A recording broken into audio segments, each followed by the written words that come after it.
There's probably no one here for this explanation, but I'm shooting a video. Megalich, you're here. Of course you are.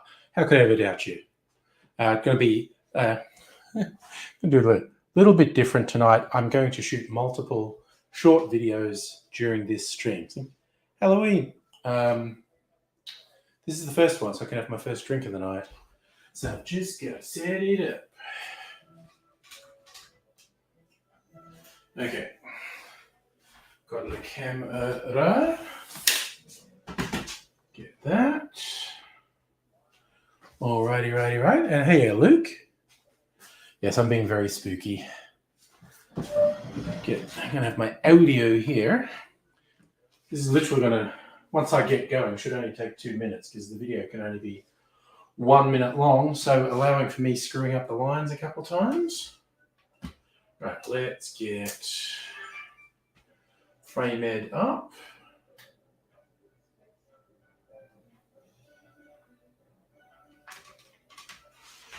I'm just going to stand here, the framing down a little bit.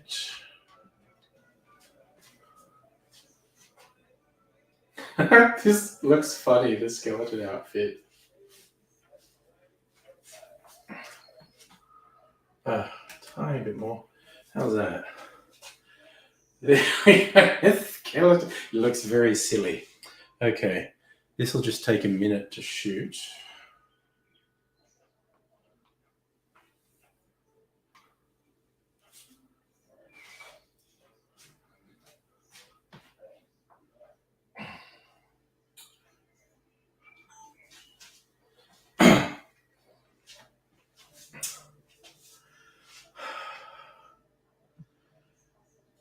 G'day cocktail lovers, I'm in the midst of a Halloween party, so I thought I'd make an appropriately themed drink. Why not a Corpse Reviver #2? Or, because it's a party and we might want to make it a bit more fun, let's do a Corpse Reviver #Blue. This is pretty straightforward, equal parts cocktail. We want 3/4 of an ounce of a dry gin, 3/4 of an ounce of Lillet Blanc or another aromatized wine, 3/4 of an ounce, sorry, I've got to go back and do this properly.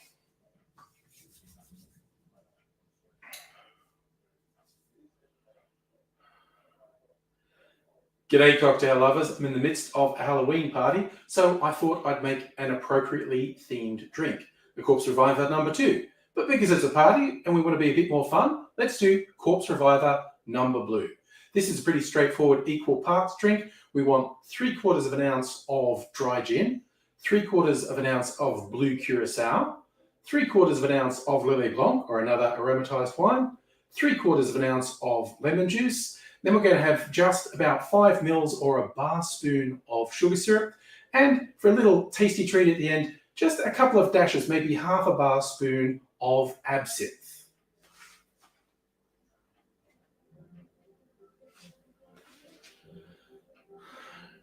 Shake that on ice and strain it into a nice glass.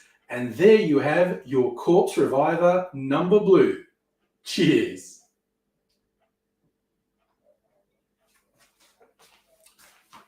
Yum, that is a nice fucking drink. Okay, so that's the first drink for the night. I'm going to leave this. Actually, no, I'm going to move it. What am I talking about? I will move it later. But for now, we'll leave it where it is. Okay. Hey, Gift Pest Slayer. I'm, yeah. Oh, look at that. I'm short. Well, I mean, I am. Let's do that. There we go. Hey, I'm going to turn this backlight on. Oh, no. Actually, the backlight's staying on because I've moved some shit around. Whatever. Happy Halloween. The blue drink. Must be going to have a party tonight if I'm having a blue drink.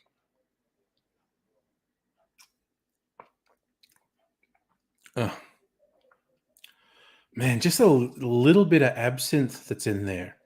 It just sits at the back, that sort of licorice aniseed flavor. It's if you didn't know it was in there and you weren't that familiar with absinthe, you might sip this drink and go, what's that? Because it's got the lemon juice in there, so it's citrusy and it's fruity. It's quite a bright drink, and then there's just this little something in there, and it's the absinthe, and it works really well. But see how much my hair is fading. It's fading a lot. Give best layer slightly higher. Well, was it? Oh god. Okay, I'm giving away my age. I don't know if anyone remembers Moving Pictures, the little Aussie band that were big in the early to mid 80s. They had a track on their debut album called The Angel and the Madman. It was, oh, did you see the angel and the madman? Somebody said that they were high. And then it was this big bit, not so you'd notice it. Just a little bit. But enough. And I think I fondly remember Moving Pictures because the lead singer was even shorter than me. So there you go. They had a huge hit in Australia with What About Me?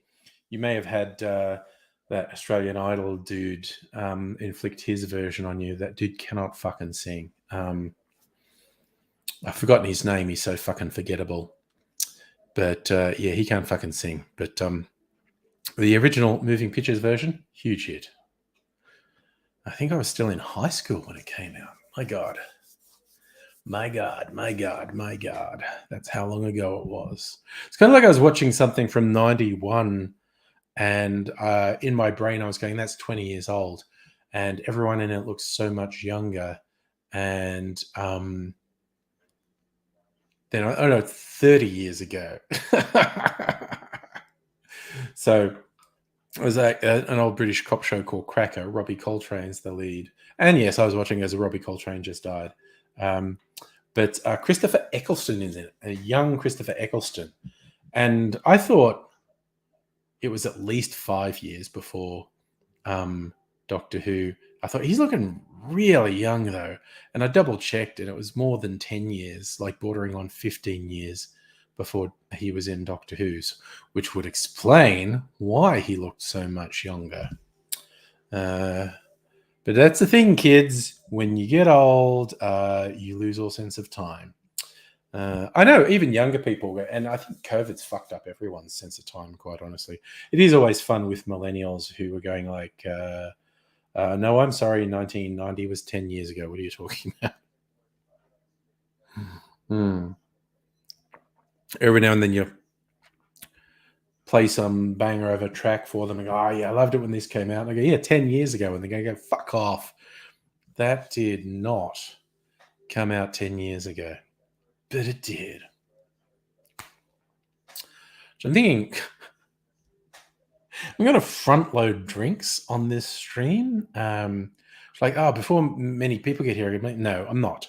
I'm going to pace them out. So at least twice more during this stream. We'll see how long I go. At least twice more. I'll shoot another video. I've got them all planned. I've got this big plan for my cocktail channel to do a video every day in November, mostly shorts, because I don't know, there's lots of rumors, particularly if you're a smaller channel, that's a good way to get noticed. So I'm going to try my luck, see how I go. Because I used to do challenges like that on this channel, do videos every day for a month, or see if I could do videos every day for a month, and space them out. But these are going to mostly be shorts, so I feel like I'll be able to do it without too much drama. Gift Pest Slayer, I vaguely remember you telling me about a gross guy. The interwebs being full of gross guys, it's kind of hard to keep them all sorted. Neat. Dr. Abigail, speaking of, pretty gay drink, I think. Don't you reckon? It's like, but blue drinks, automatically party drinks. And that's a tasty little number. It was really funny. Like, okay, so we had a shit ton of trick-or-treaters tonight, like 100. And I mean that literally, because that's how many things we had to give out. We gave them all out. So we had to close the gate and put a sign saying, out of treats, sorry. And Mrs. Angry and I were both wearing skeleton pajamas, basically. Mine's a onesie, hers is a two-piece. And everyone loved that we were coming to the door in these skeleton onesies. It's cute. It's fun. It's fun. And I swear to God, about half the kids, particularly littlies, an integral part of their costume was a rainbowish skeleton onesie. Like they must have been at Target or something. Stella, hello, good evening. How lovely to see you. But yeah, I reckon at least a dozen kids had this same rainbowish skeleton onesie. And some of them, that was all they were wearing. Some of them, they had other stuff with it. But yeah, I'm not going to object. But yeah, there were lots of skeleton onesies tonight. And we were part of that. So I think we got all the little kids. It's like later ones, they're like teenagers. And they're just like surly and demanding anyway. So... And I was only giving away the mini chocolates, not full-size chocolates. Like I say, like 100 we gave away. And yeah, I just happened to be in the supermarket last week and they had the bags of the mini things half price, which is, still overpriced, but they're easy to give away. So I got a whole bunch of them. We found a couple of extra things around the house. Actually, this was weird. Candy canes. Had some candy canes left over from Christmas and ended up chucking them in the bowl and thought, then I'm going to go, that's going to be like the last resort. But they went really quick. I think it's because it's different. Everyone was getting chocolates and the kids go, oh, candy canes, that's different. I'm grabbing that. They went really quick. So yeah, about 100 things given away. You heard kids down the hall in the apartment, so we'll close the door. Yeah. I don't want to do it. So as a gift pest slayer, gift pest slayer. That is considerably more. Thanks for sharing. That is considerably more information than I ever needed to know about anyone. And it is very weird. You get people online who will do anything for it to... God, I didn't put stoppers on any of those drinks. The whole kitchen's going to smell like booze. Not that bothers me particularly, but I'm going to have to put stoppers on all those and put them away. Stella, well, there is a bit of a time difference, of course. Trick-or-treaters haven't started. Kids are running around, piss off the dogs. Well, we had to start because there's a primary school near here. I think some kids came from school, certainly before 5 o'clock they started. And who knows? And it was even raining, and they still kept, not like pelting down, but there was an on again, off again drizzle. And still, they came out. Hundreds of them. Well, hundreds, more than 100. Because I'm sure there are. Okay. Oh man, I finished that a little bit quick. All right. And sorry, I'm just going to go over here and put some stoppers on some bottles because I forgot to do that. I really should stopper my bottles. Okay, those are done. I think I might make a porn star martini next. Yeah. Okay. So you're just going to get to watch me make cocks. I've got to decide. I did the skeleton for the last one because I was making a skeleton, and I'll post that one tomorrow. It'll still be Halloween in some parts of the world tomorrow morning, our time. I decided, do I be lazy and shoot a couple more still wearing this and just it's Halloween when I'm making this, or just really quickly put a shirt on? Maybe put a shirt on. Who can tell what's the right thing to do? All right, so that's the First alcohol. I've got. See, I was talking about Porn Star Martini. I've got the passion fruit ready. That was actually frozen cubes of passion fruit. I put them in that to thaw out, so I could use them in the drink. So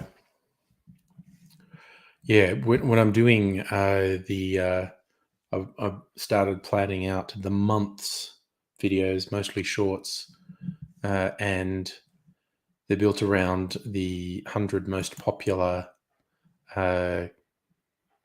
cocktails on the Difford's Guide website.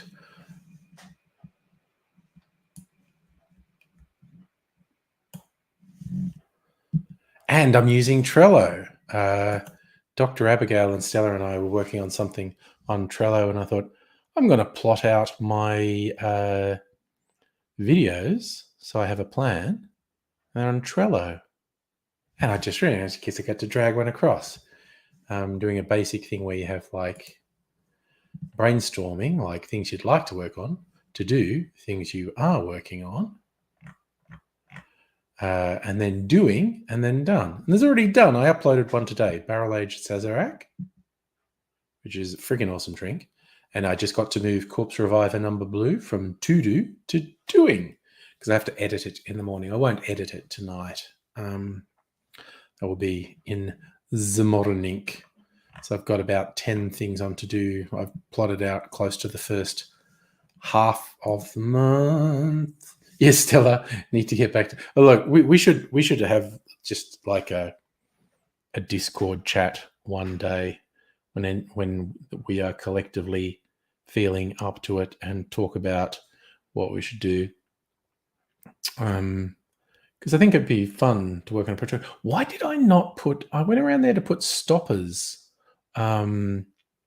on the bottles, and the one I didn't put it on was absinthe, which is a really strong aroma. Yes, Stella, I also missed out on the $160 million Powerball. Someone did a sweep's the wrong word, but everyone, a whole bunch of people at work put in, and I had this massive fear of missing out. I couldn't. Syndicate, that's the word. The fear of missing out is like I couldn't live with myself.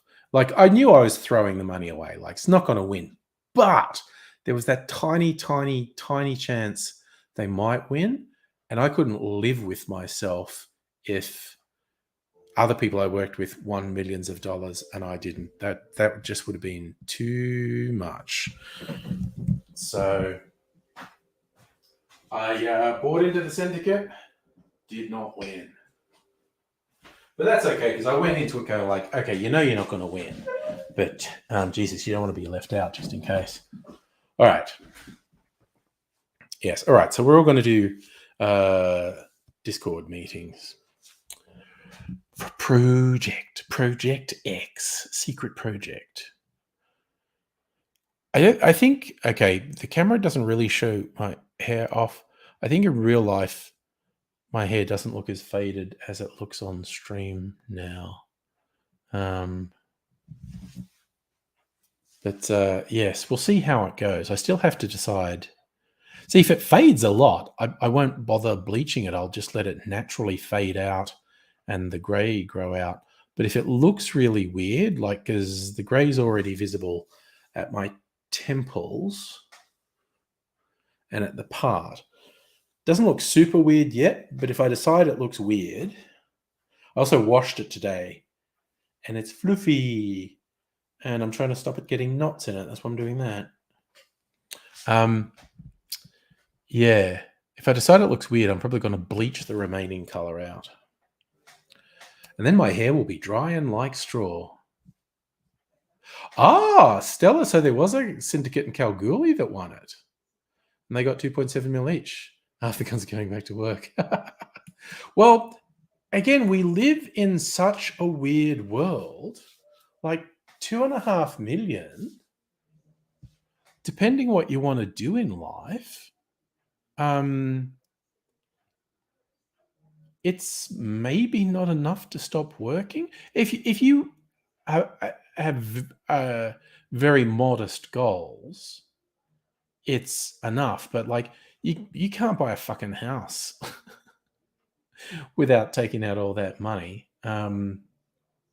It's and then you're like, well, how many years am I going to live?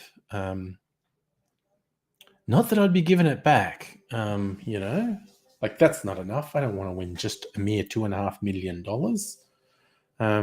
But that amount of money would be a coin toss for me whether I'd go back to work. It's right on the edge of, I'm not a greedy person. Like I said, would buy a modest house maybe and then be able to live out my days, but I'm also not sure. So where it'd be the opposite, like, if I keep working, then I could be really comfortable. It's hard to be sure. In fact, I honestly think the fact that like the 150 million split up was a good thing. Well, a syndicate where they would have broken up into a few million, like if that syndicate had won on their own, if they got 2.7 million, so they would have got around 8 million, which is a lot. It's a fuck of a lot, but it's not brain destroying. Could you imagine one person who is just an ordinary person winning $150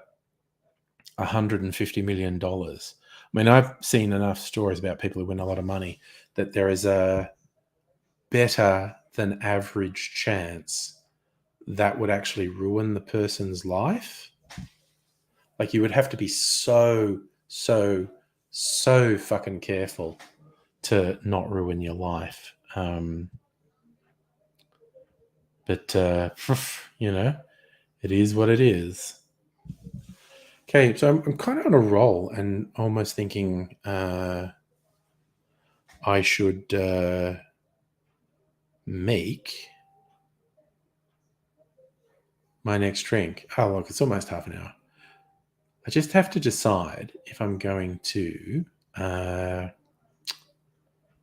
do it in this again or just go and get a shirt and put it on. I think maybe go and get a shirt, put it on. Oh, yeah, Stella, it'd be good to not be owned by the capitalists. 99K land, 200K house, set up a farm. So, well, see, again, beautiful, modest goals. And you deserve it, honestly.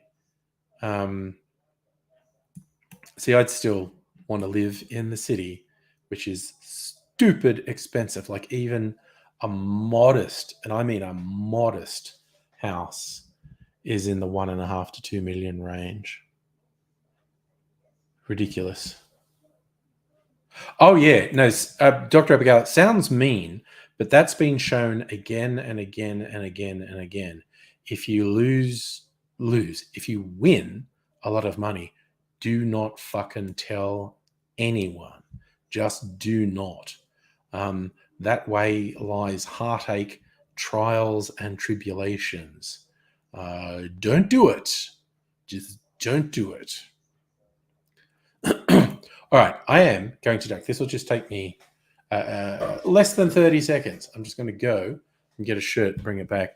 And I feel like I'm going to make the next drink.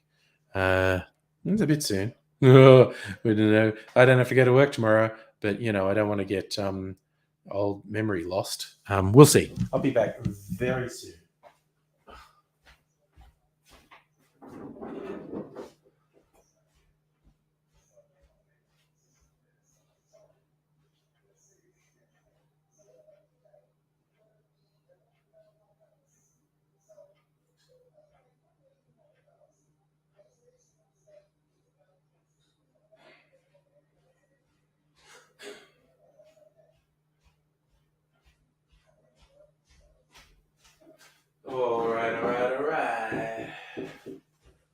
All right. I got a shirt.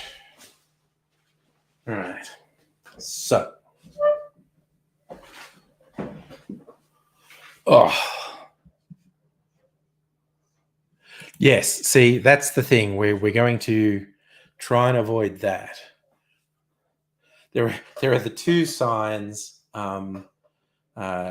too many drinkies were had. One was I go and fall asleep on the couch and forget to turn the stream off. 2 is that I have blank spots in the evening, where I stay kind of sort of relatively coherent, but the next day don't really remember it. That's not great. That's a sign you had 1 or 2 too many drinks, drank a couple drinks too fast. So we'll try and avoid that this evening. So, video. Well, I've got I might as well do the Porn Star Martini next. Right, and I was going to make it with white rum as opposed to making it with vodka, because vodka is bullshit. All right, so what do we want on hand? The passion fruit. I have to find the passion fruit liqueur, Passoa. I bought some specifically to make this ages ago. Okay, so we will put a couple of things away. Put the vermouth back in the fridge. All right, so move these things. Shazam, y'all. Lime juice. We want lime juice. Okay, so I'm going to put a few things back in the Frigidaire. Lemon juice and the sugar syrup can go back in the fridge.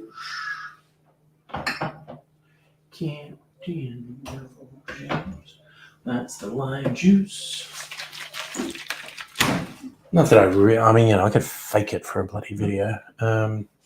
Put the absinthe back. Actually, put the gin back too, because I'm not making it. The absinthe here. And the gin in here. That's the gin trolley. This is the rum trolley, so we get the Archie Rose White Cane from there.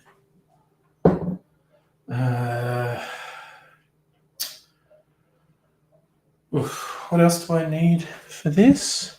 The Passoa. Okay, so I'm going to put the blue curacao back and find the passion fruit liqueur.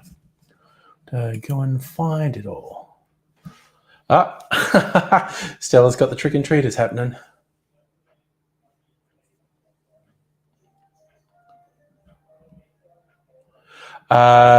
Yes, Stella, I'm on board with both those. Despising capitalism, and I don't want a huge house. I want enough room that I can set up a bar. That's basically what I want from a house. Right, I'm going to do this for the torch. This will just take me a minute. Let's put the blue curacao back and find the passion fruit liqueur.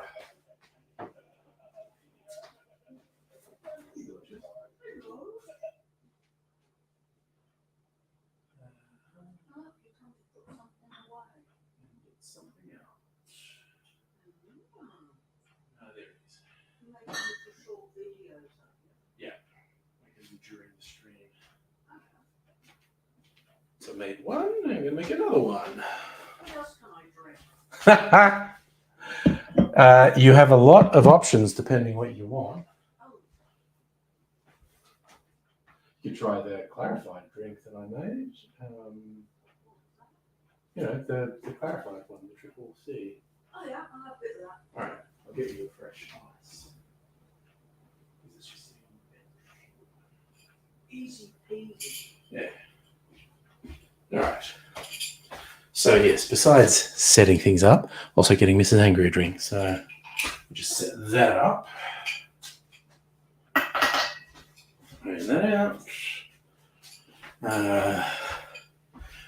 Get her a nice cube of ice.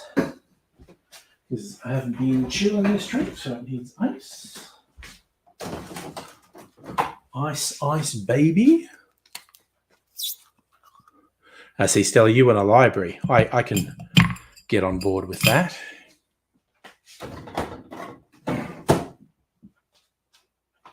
Okay, so we'll sort out Mrs. Angry first. It's the clarified drink I made. Before clarifying it, it had whiskey and rum in it. So it was basically, and had orange juice and pineapple juice. So it's basically very dark brown. And now it's this pretty color. So just pour Mrs. Angry some of that. Oh. And because I'm a bartender who cares for his customers, I might give her a new cherry as well, because who doesn't like a cherry? Well, obviously, lots of people. In a past life, I wouldn't have liked it. But I've gotten kind of obsessed with having a maraschino cherry in drinks. So there you go. All right, so I'll get this out to Mrs. Angry.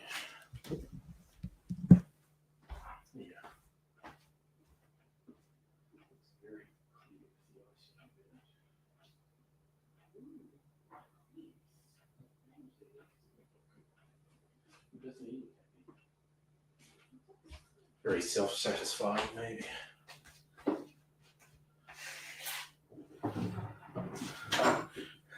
Mrs. Angry is watching Great British Bake Off in there, and she'd paused it, and there's this freeze of Paul Hollywood with this extremely smug smile on his face. Stella, I also agree. It depends on the type of cherry. But again, not that long ago, I wouldn't believe I would get so into these Luxardo maraschino cherries. I fucking love them now. Yes, I'm with you, Dr. Abigail. I like living in the city too much, so I'm controlled by... God, that looks weird. It's like a sci-fi thing pointing at my head. It's just a ring light, but I feel like it looks really weird there. Right, so I am going to make a porn star martini. Okay. So I've got the white rum, got the passion fruit. Vanilla syrup is on the top of the fridge. One of the bought vanilla syrups I have. Moon and vanilla syrup. So might even turn the camera around so you can see me, because I'm going to shoot the making of the video, which then in editing I'll put in slow-mo because fucking sexy. Need to get some shit ready though. I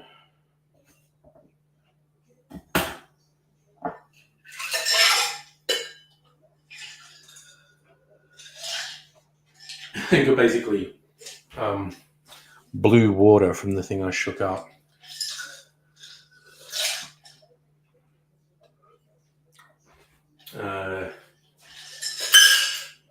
This is not a blue drink. You know what? I've even got to reuse the last glass I had. Right, we're doing this quick and dirty. Title of my sex tape. Right. So I've got to set this up. Wait a sec. Got to wipe stuff down. Also the title of my sex tape.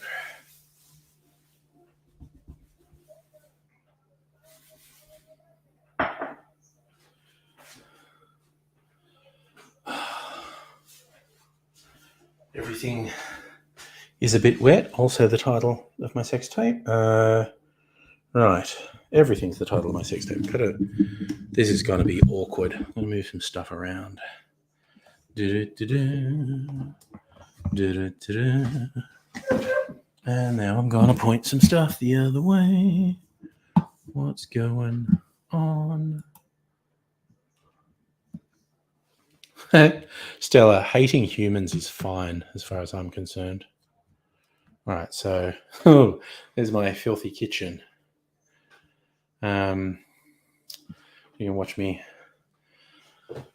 The exciting thing of watching me pour stuff. Okay, so I've got to move stuff around. First up, I got to move my camera around.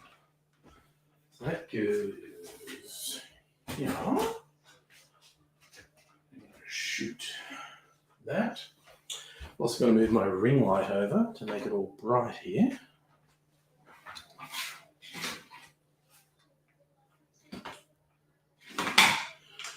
Hooping.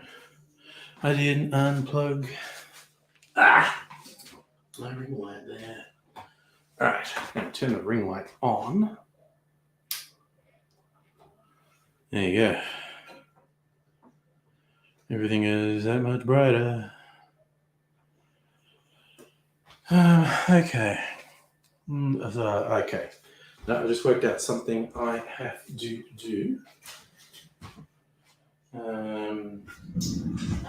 That's what I want. Sieve. All right. Don't even really know how much passion fruit puree I have. Just double checking. Recipe. So it's very good. Ordered food for dinner. No delivery drivers. Oh no. 2 ounce, half, 1. Okay. All right. That's all good. I've got my measurements. I know what I'm doing. All right. Get that. All right. Getting everything ready. Okay, so Archie Rose, 2 ounces.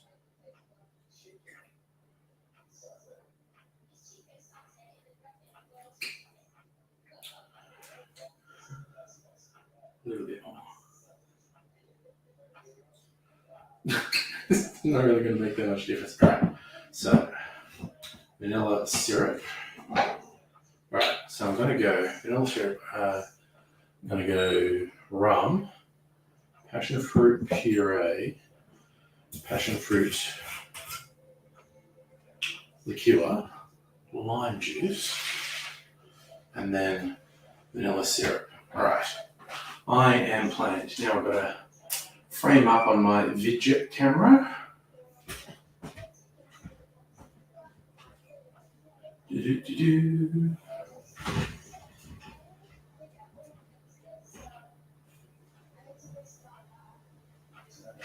All right. That's all. I've got to do shooting mode. I've got to be on high speed. So I can do 3 speed. All right. That's about ready. That's ready. I'm ready to go.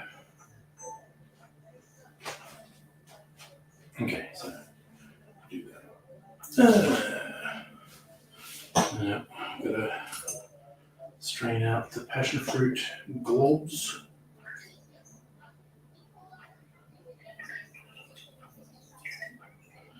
Come on, I want to get about 1.5 ounces.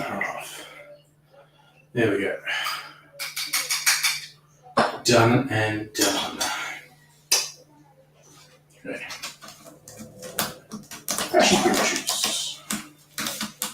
Now, the passion fruit liqueur. And lime juice. And last touch, vanilla syrup. And Shazam, y'all. And that's those shots. Okay, turn this off. And we're back. Okay.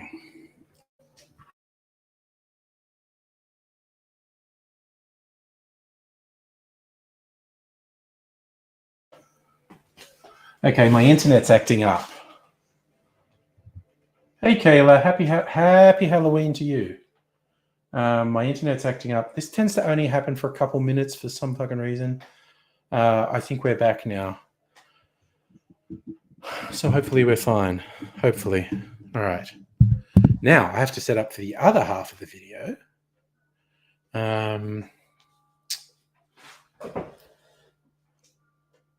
I'll shake the video and put it in a glass. Shake the video. Shake the cocktail and put it in a glass. And then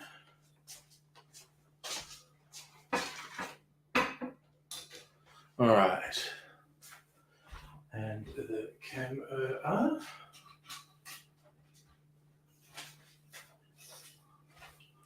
Do-do-do. Do-do-do-do-do.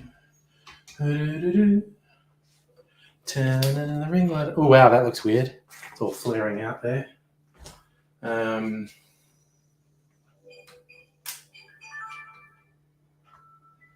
I'll get this set up here. Actually, I'll do a little bit of work here. Setting up. Putting up my green screen behind me. It's all magic behind the camera. There we go. Wide, wide. What's that look like? No, it's got to be down lower than that. Okay. There we go. All right. Now I'm gonna fake it and put this shirt on.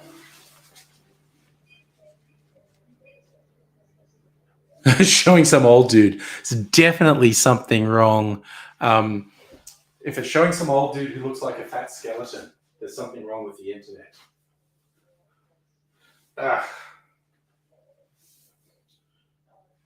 There is some irony to a rotund chap such as myself wearing a skeleton onesie, but it is what it is.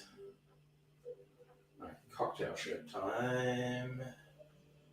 Doing this over here.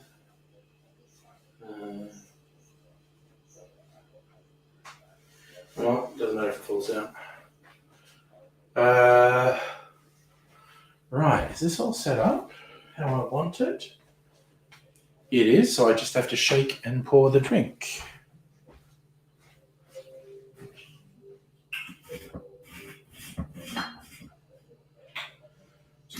Shake it forward. Picture. Doesn't matter if it's not quite right, because I'm shooting for like again.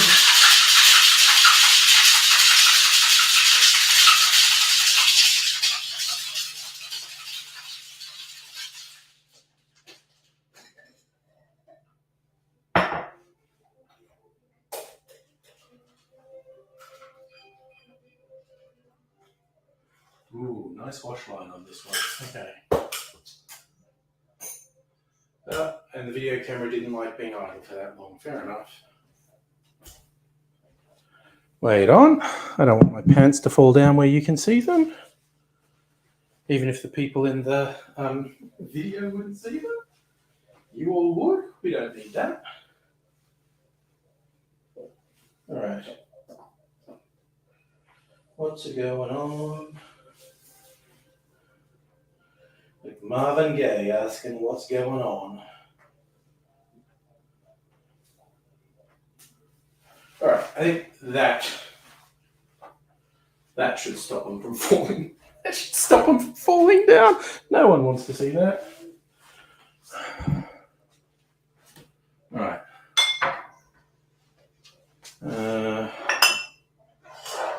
Move this shit and bring the glass over here. Bum fungus, weird stuff's going on, man. All right, let's do this. Where did I put the audio recorder? Here it is.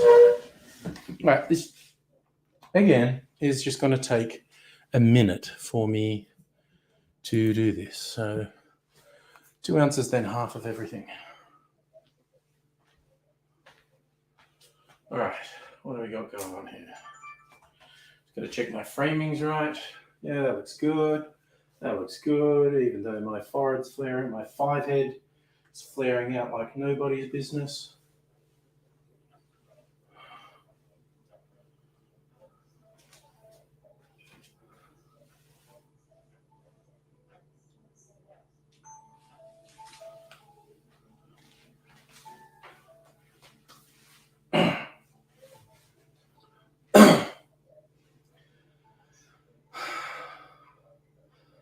G'day, cocktail lovers, and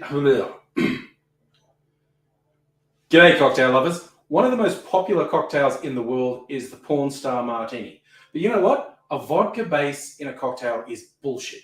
Brings nothing. I've experimented, and nearly any spirit apart from vodka makes for a better, more interesting drink. But if that idea scares you a bit, I'll ease you in with one of the easier substitutions, white rum. In this case, I'm going to use Archie Rose White Cane Spirit, and this is a pretty easy drink to make. We have 2 ounces or 60 mils of white rum, and then we have 1 to 1.5 ounces of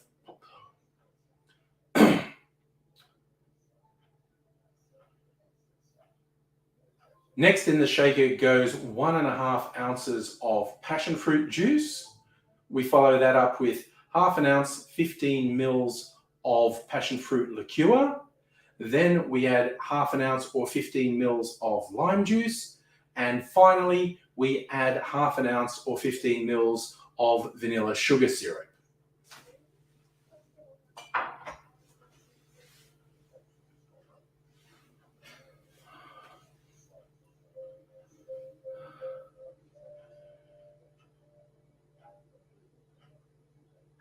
Add ice to your shaker, shake that for about 10 or 15 seconds, pour it into a nice glass, and there you have a Porn Star Martini. And trust me, making it with rum, so much better than making it with vodka. Cheers. All right, that's done. I'm going to switch everything off. Do that, do that, do that. And I can get back into Halloweeny mode now. Take this shirt off. Oof. Oh yeah, absolutely dad bod. Yeah, that's the polite. I have to lose 20 kilos to have a dad bod, really. Dun dun dun. You get to see my singlet because I'm taking my shirt off and bringing the onesie back up. There we go. Back to being a skeleton. Oofed. Get that in there. Wait, where's the other armhole? I got it. Stop panicking. I got it. All right. Do. You to me are sweet as roses in the morning. Weird songs pop into my head for no real reason from time to time. I suppose not weird songs, but songs that I would not have predicted would pop into my head. But that's how brains work, really. Alrighty, back in Halloween skeleton mode. And I've got a Porn Star Martini.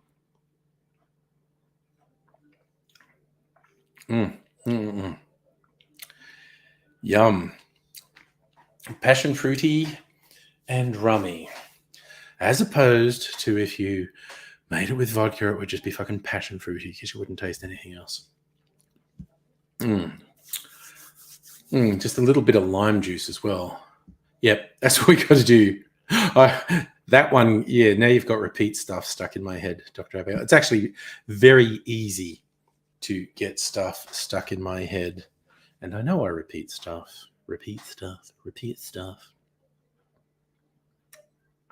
I mean, speaking of repeating stuff, I did tell the story before. That song is essentially making fun of Justin Bieber.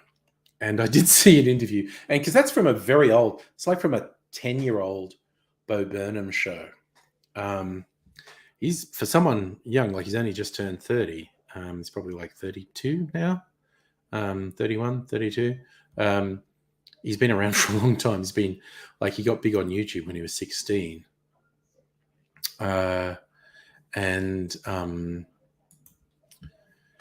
That's from a special called What that he did when he was 21.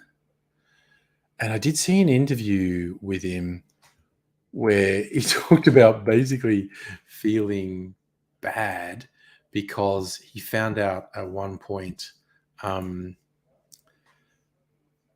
Justin Bieber had kind of snuck into one of his shows, and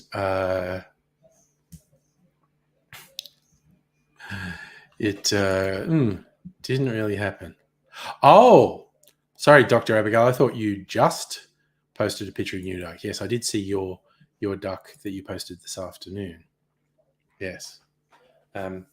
Yes, so I saw an interview with Bo Burnham where he said he felt bad because he found out that, Justin Bieber snuck into one. We didn't sneak in, like he paid for a ticket, but he, people to not get mobbed. He didn't come into the theatre till after all the lights were down, and you're like, I'm in it front seat, and you go watch the show. And then halfway through the show, Bo Burnham does a song that says Justin Bieber's totally fucked. And he said, I actually felt bad. The guy's just going out, trying to have a good night out, and this asshole on stage does this whole routine about how much he sucks. Yes, Musical Aviator. Monday stream because Tuesday's a public holiday. Guess who's hitting the cocktails? I suppose I should drink something non-alcoholic after this, and I probably will. Shall hit the non-alcoholic contents of the Frigidaire. Decide what to get. Maybe I made this yummy clarified raspberry cordial. Maybe add a splash of that to one of my soda waters. That might be nice. I might do that. In the meantime, finishing my porn star martini. And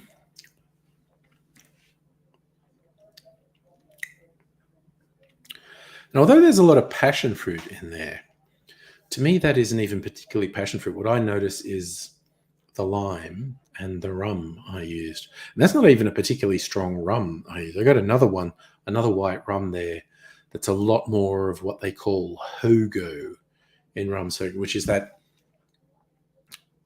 particularly in Jamaican rums, you get a really sort of, people always call it funky thing. It's kind of like this overripe fruit flavor, and I guess because rum's a tropical, people often, it's like overripe banana or overripe pineapple, but not in a bad way. So, Safa watching the Robodebt Royal Commission, yes. First bit of evidence, the government was told 2 years before they implemented it, this is probably not legal.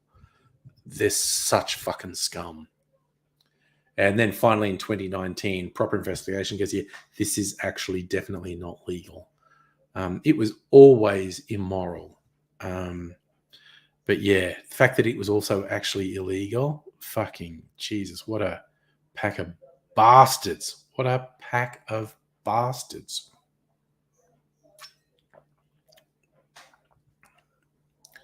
You could, and again, the people who got fucked over by Robodebt, I think, just the overwhelming majority of them actually hadn't done anything wrong. I hesitate to put a figure on it, but everything I've read stated that the overwhelming majority of people targeted in Robodebt had done nothing wrong. But let's pretend there's that real thing, the welfare cheats that the conservative media and politicians are always fucking banging on about. If you went after, caught, prosecuted, stopped the 10, and I'm just making this up. There's probably not 10,000 welfare cheats in Australia, but pretend there was. If you caught, stopped, prosecuted the 10,000 worst welfare cheats in Australia, the money you'd claw back from that is about 1% of what you'd get back if you just properly taxed the biggest companies in the country. It's it's just sick and wrong and immoral. And the fact that this fucking media just, ever since I was a kid, they've done it. The welfare cheese, dull bludgers, and it's just fucking hell. It's just, even if it's real, even if someone isn't trying to get a job, and they're skiving off on the dole, it does virtually no damage to the country. Whereas you get all these filthy, stinking rich people, the big companies, the multinationals, they're the one damaging the country to the tune of billions, if not trillions of dollars. And yes, Dr. Abigail, Labor giving the 280 billion to the, that was absolutely surreal that Labor went ahead with that. There's just all this ridiculous shit. Oh, we kind of have to. No, you don't. You're the government. I don't know. Labor are such fucking cowards. That's why, although I do tend to recommend people vote for Labor, unless they're very passionate about an independent or Green candidate, for instance, then fucking go for it if that's what you want. But it's just the cowardice of Labor just fucking blows my mind. What's that next to? Oh, sorry, you came in late. That's my video camera and ring light, Safa. I've actually been making videos during the stream, and I will make at least one more because I'm planning to do a video release a video a day on my cocktail channel. Most of them will be shorts. I'm only shooting shorts during this. So that's what's happening. Now, if I can get ahead and shoot a bunch, at first I thought, and I was completely okay with doing this, faking the videos rather than because that's over the entire month of November. If I'm doing one a day, so that's 30 cocktails as a minimum. Boo to you, Rottweiler dude. Happy Halloween.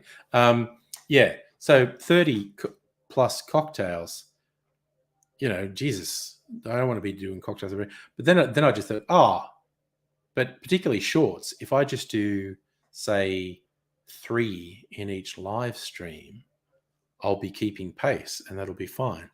So, but I'm not above cheating. I cheat all the time in videos. Like someone's talking about, oh, what about this and that in the video? And I went, I was fucking faking it, man. The thing I drank wasn't the thing I said I was drinking. I had drunk and tasted the thing I was drinking, but I fucking faked some shit for the video. So I was planning to make probably close to half of these videos, faking them, just pouring non-alcoholic things that are the same color as alcohol into a shaker and then holding a thing to my lips going, not actually drinking it. But now I'm probably going to make the actual cocktails. And yes, Safa, okay, you missed that. Talker.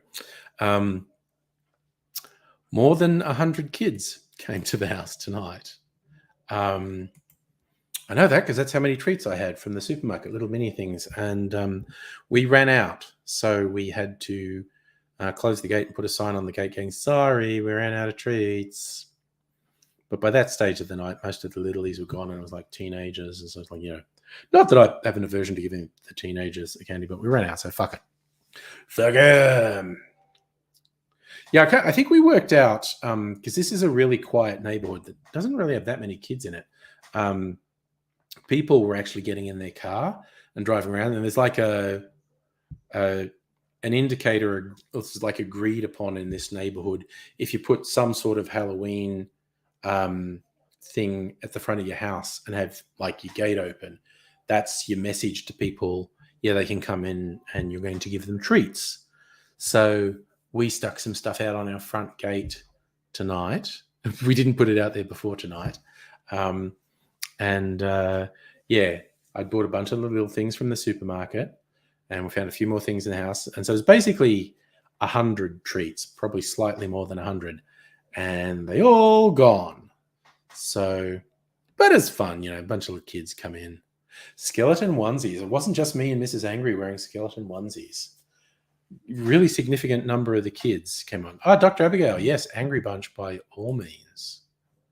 Hang on, I will just get you the link.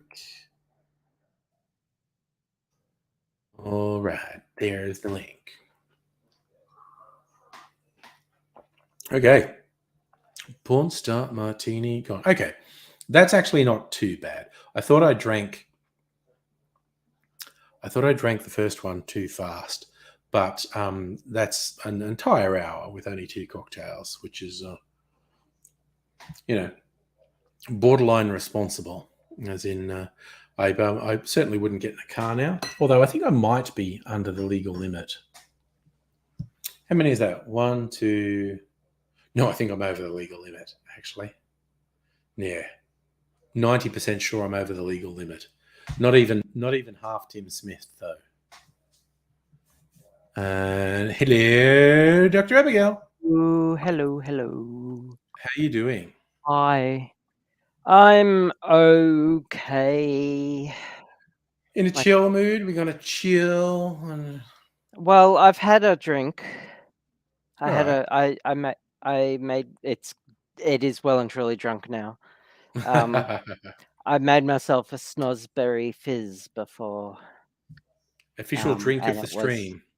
Official drink of the stream, and I am awaiting Subway via Uber Eats. Oh, great! You actually got some food.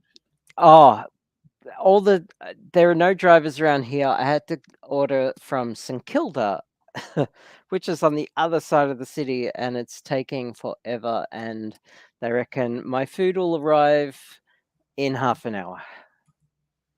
And okay, I ordered it maybe 20 minutes ago.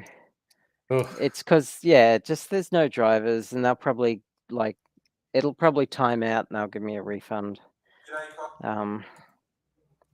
But we'll see.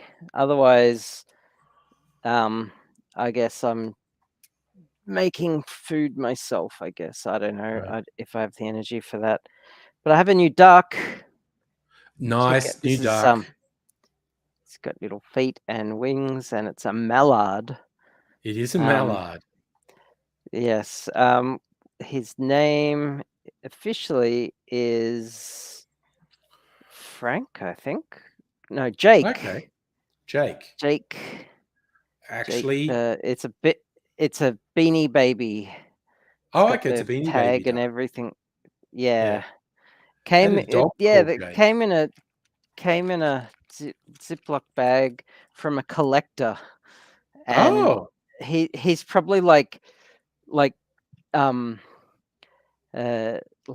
thinking probably horrified at the thought of me patting playing the duck, with it, touching it with my skin, and but no, I bought it to. This was my therapy duck. This is I've got my therapy duck. So my emotional support goose is sitting over there, and this is my therapy duck that I bought on eBay a couple of weeks ago. Nice. And after seeing a picture on Reddit of someone holding this duck, and I was like, need the duck. Where'd you get duck? And they said who it was and where they got it, and so I had to look him up. Yeah, Jake the duck, Jake the mallard. Suffer. You can find Jake on eBay, or as the lucky Redditor that I found them, they found their Jake in a yard sale. But I had to buy it wasn't much. It was like $15 in an auction that I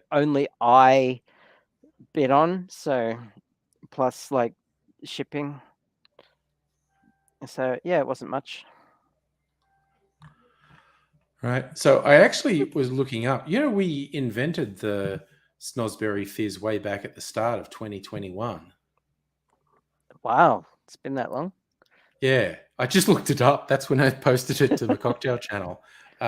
Blake, Cool. Blake from Patient Wolf gave us the original idea.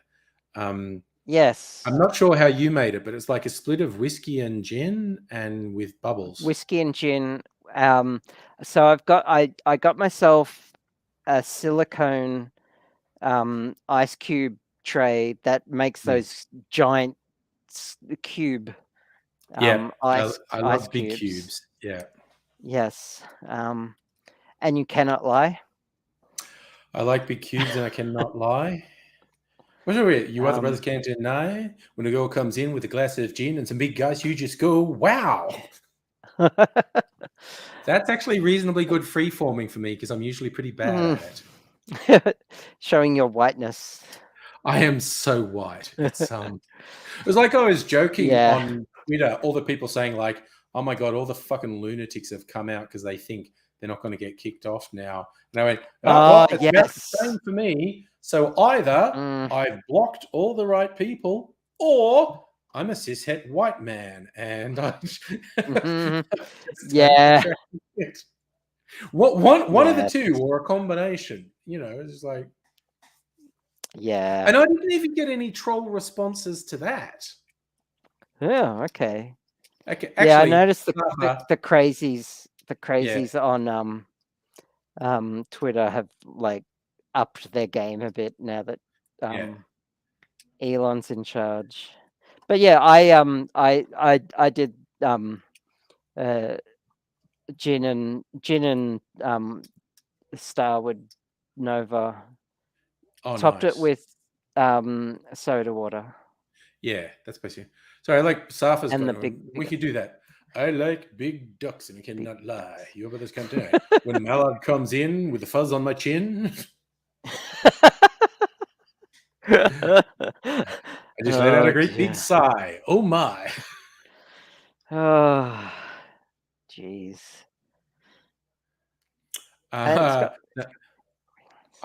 Sorry. Caden, hello. Happy Halloween to you too, Caden. I'm probably going to get up here and get real messy because I don't have to do anything tomorrow. Although I'm in my quest to be responsible. I think I shall grab a glass and have a non-alcoholic beverage. Woo. Woo. Just to mix it up because I've already had 2 cocktails in the first hour.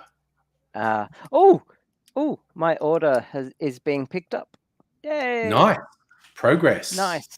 Food. Progress. Right. Gotta get a glass. Yay. And I get to eat. Get some ice. Celebration. Celebrate good times. Come on. I ordered 12 Subway cookies as well. Fuck it. Because fuck it. Okay. Hi, Kirsten. Check out my duck. I have a duck, Kirsten, and it's got wings. Yeah, so come with me on this journey. I'm going on a journey. I was sitting here, just in this very spot, and I was having no, it was before the drink. I was sitting here talking to my son, Will, and he was having a drink. And I was drinking some of this cola that he brought me. Yes. Apparently, I like cola. Thank you, Kirsten. And he was drinking Jack and cola, which he shouldn't be because he's 17. Yeah, sure. Yeah. Anyway, so we were sitting here and I'm just thinking he's going to a Halloween party, right? He's got the Michael Myers blue jumpsuit on. Yeah. Right. And like we were talking about Halloween costumes, and he said he couldn't find the mask. So he's like in time because he leaves everything to the last minute. But next year, what he's going to do, he's going to make sure he has the mask, and he's going to buy a Hawaiian shirt, and his costume is going to be Michael Myers wearing a Hawaiian shirt. And I just thought that is the coolest idea. It's a good idea. That's just funny and awesome. So, and then I just started thinking, oh, well, I wonder if Angry's going to do a live stream tonight. So that's when I texted you. When you texted me, yeah. When I texted you, and I thought, and I put my phone down. If he is, I might like do goth makeup or wear something or dress up or something, zombie makeup or something. I have face paint for zombie makeup. Last time I used it, I went out to a club in my Star Trek uniform and zombie makeup, and it was to a sci-fi themed drag show on Halloween. So yeah, it was awesome. Nice. Danced with this young lady wearing a t-shirt with a Klingon bird of prey on it, and it was just on point. Nice. And I was the only one who recognized it, so that was cool too. Anyway, every time I went to think about getting dressed up or made up or some sort of outfit, I started to get panicky as heck. And I was just like, nope, just nope, fuck, nope. And yeah, I had to just say, nope, I'm not, I can't. And so I poured myself a drink instead. And the Snozberry Fizz was the drink of choice. And so that is the journey that I undertook tonight. So that's a journey. It kind of helped. I'm still anxious, so let's see how tonight goes. Chill. We're gonna chill. So yes, and stream. Let's not do anything tense in the stream in the chat. Yeah, on the back of that anxiety, 12 Subway cookies. Which honestly, that's pure therapy. Fuck at night. Yeah, absolutely. Because Subway's healthy adjacent. Like, it's not McDonald's. Like, it's way healthier than McDonald's. Broadly uses fresh ingredients. Broadly less fatty than McDonald's. Probably as much sugar though. They put a bunch of sugar in their the bread. Yeah, bread. They're not legally allowed to call it bread. But no, I worked at McDonald's. The rolls there don't go off. That's why they toast them, because that just reinvigorates the rolls that are fuck knows how old. I was talking about Subway. Oh yeah, I know you're talking about Subway. I never worked Subway. I worked McDonald's. And fuck knows how old those rolls are when they serve them. That's why they toast them, because it like enlivens them a bit. They're 50% sugar. Why? Yeah, that's how you can like get away with making toast out of slightly stale bread at home. Yeah. Yeah. Whoever invented cooking bread twice. Yeah. Dressed as a 37-year-old who worked late and is over it. Mood. Cheers to that, Kirsten. Yeah. Well, I'm gonna pour myself a non-alcoholic drink this time. Oh no, in Justin, fact, I don't think I want to drink it all again tonight. So. No, that's fair. Just if that's all you want for that. Justin tried to get a new place, but you had the wrong keys. Well, that sucks. And yes, our anxiety sucks too. Yeah. It does. I'm one of, I don't know if it's less than half of my family who doesn't have anxiety. I don't mean my family here. I meant like my birth family that I grew up with. Yeah. Several of whom were prone to quite in their adult life, not growing up, in their adult life, become prone to quite extreme anxiety attacks. That's probably because of all the weird fucking shit we went through growing up, quite honestly. Yeah. My research supervisor back in the day had anxiety so bad he had to retire before his 40s. Before he was 40. And I mean, again, like, this whole... And it was brilliant. He was really good at his job. He was on it. He was on the path to a professorship and maybe even tenure, but no, anxiety got the best of him. Unfortunately, it's such a shame. Yep, it's the world. And I was just thinking, like, COVID with the working from home, how much did that benefit people with a whole spectrum of disabilities, physical and mental health challenges? Oh, I thrived. Yeah, it was My social but just anxiety. being able to work and actually being on the same pegging as everyone else, not having those barriers. Like the number of people for whom just getting to work took away somewhere between 50 and 100% of their energy for the day, just getting there, because there's bullshit that you have to be there. Oh, there were days when just getting out my door was like 90% of my energy, and I'd get to class and then have to leave after 5 minutes because I'd have a panic attack. Yeah, it's ridiculous. It's like, So on the good news side, Kirsten, after working late, husband popped some sparkling wine and got some cheese. So nice. That's the way to wind down. The driver for my food bailed, so they're finding another delivery person. Gosh darn it. Oh, well, hopefully I don't suppose you want to sign up for Uber Eats and deliver my food, and then you can hang out here at the live stream. If I'd planned it a bit more, maybe I could have. Yeah. But it was next time. Because I had no idea until I texted you. Yeah, I didn't do the stream last night. I would normally do Sunday night because Mrs. Angry normally talks to her brother and sometimes additional family members on Sunday nights. So while she's doing that, I do a stream. And she wasn't doing that on Sunday. And I was like, oh, let's just watch something then. And what did we watch? Oh, The Man Who Fell to Earth, the series that's on Prime. Oh, the series, yes, with what's his face? Chiwetel the other guy. Yeah, that guy. I love that name, Chiwetel Ejiofor. He's great. He was in Firefly. Oh, Serenity. He's done so much. He's very good. He's great. No, I really liked that. And did you notice that enthralling, that show?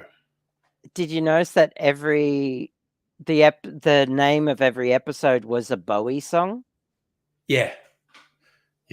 That was nice. It's very cute. But no, it's really engaging because for those who don't know, The Man Who Fell to Earth was a 70s sci-fi movie where David Bowie played the role of the man who fell to Earth, which is, spoiler alert, an alien. What? Yes. But in the series, well, besides being a series, so they're telling a longer story, it is also a different story to what was in the Bowie movie.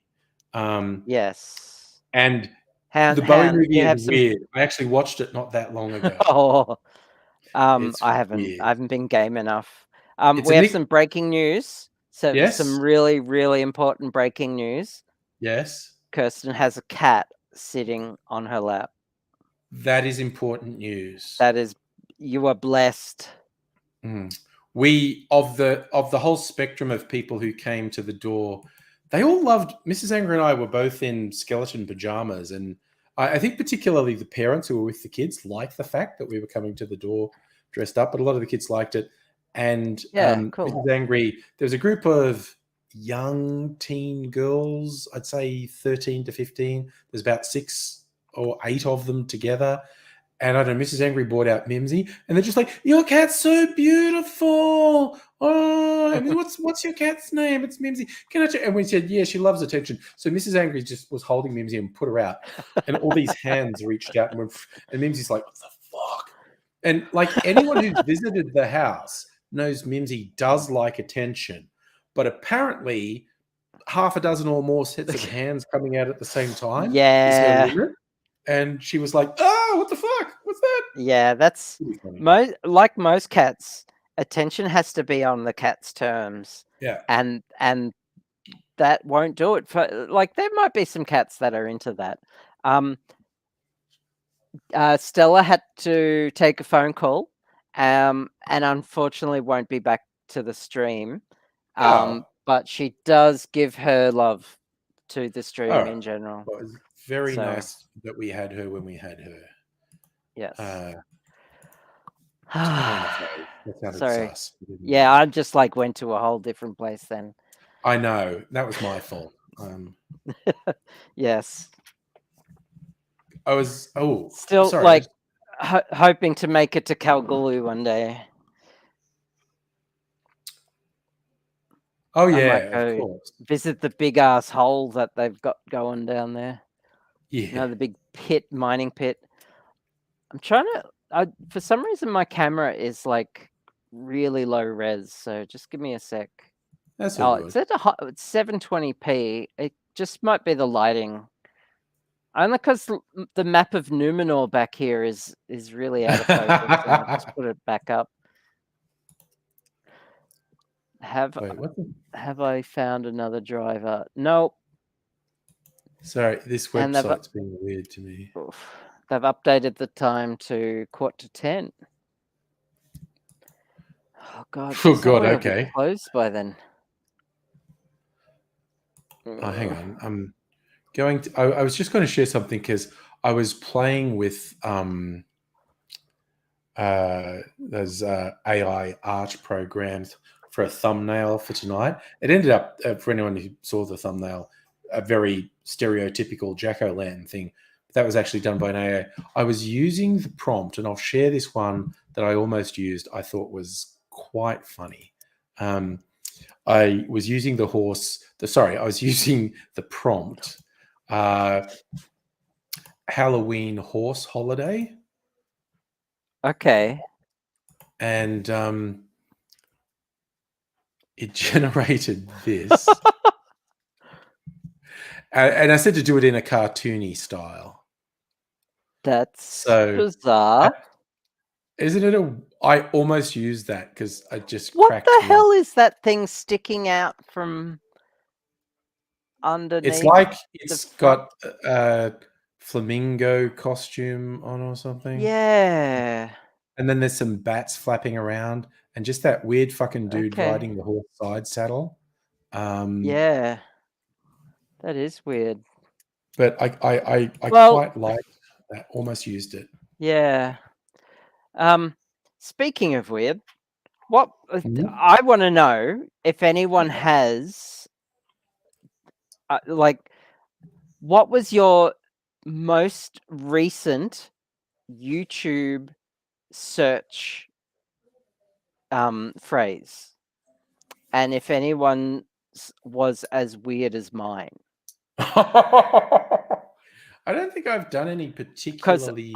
Okay, so I'm gonna type mine in to the chat, but I won't hit enter until I see someone. If I see anyone who I think is as weird as mine,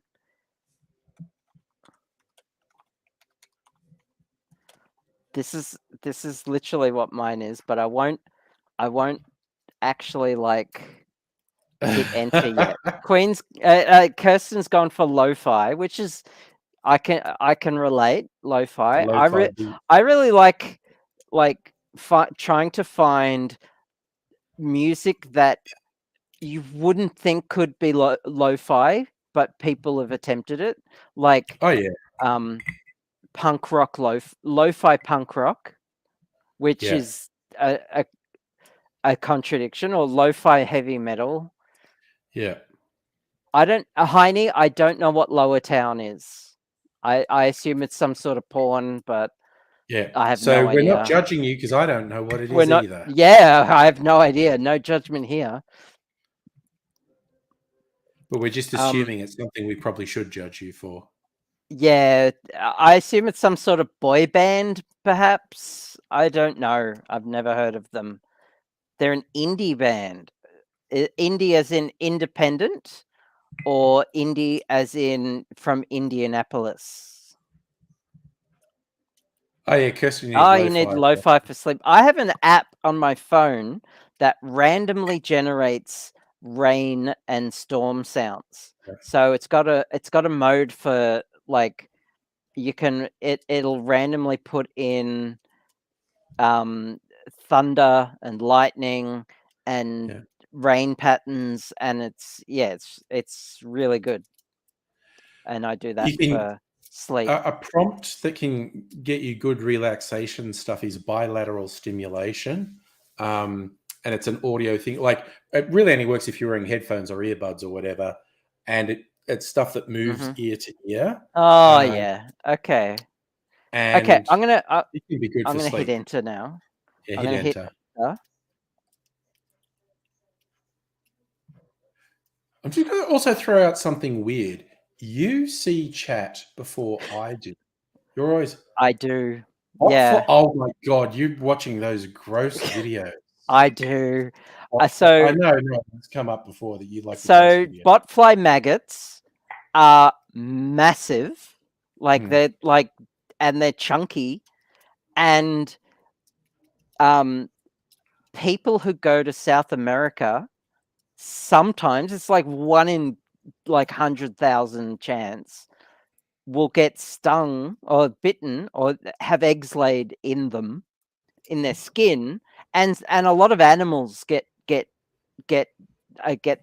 them impregnated as well, and they'll like grow underneath the skin, and then eventually like a little pimple forms, and then it opens up to a hole, and the botfly maggot that's how they breathe, and they just like breathe out of this hole in your skin, and so you have to get tweezers to pull them out, and it just looks awesome. And I spent like half an hour today doing that, Right. looking at this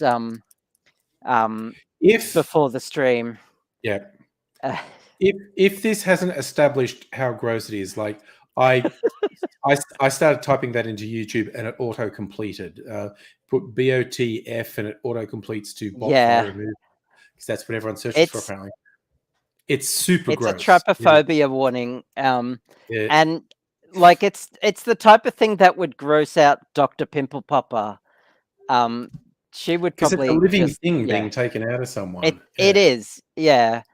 But I'm just like, oh my god, I wish this would be in 4K. Move it to my 4K monitor, and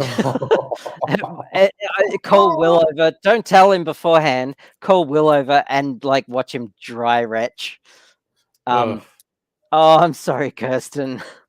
There are some there are some videos that I won't watch.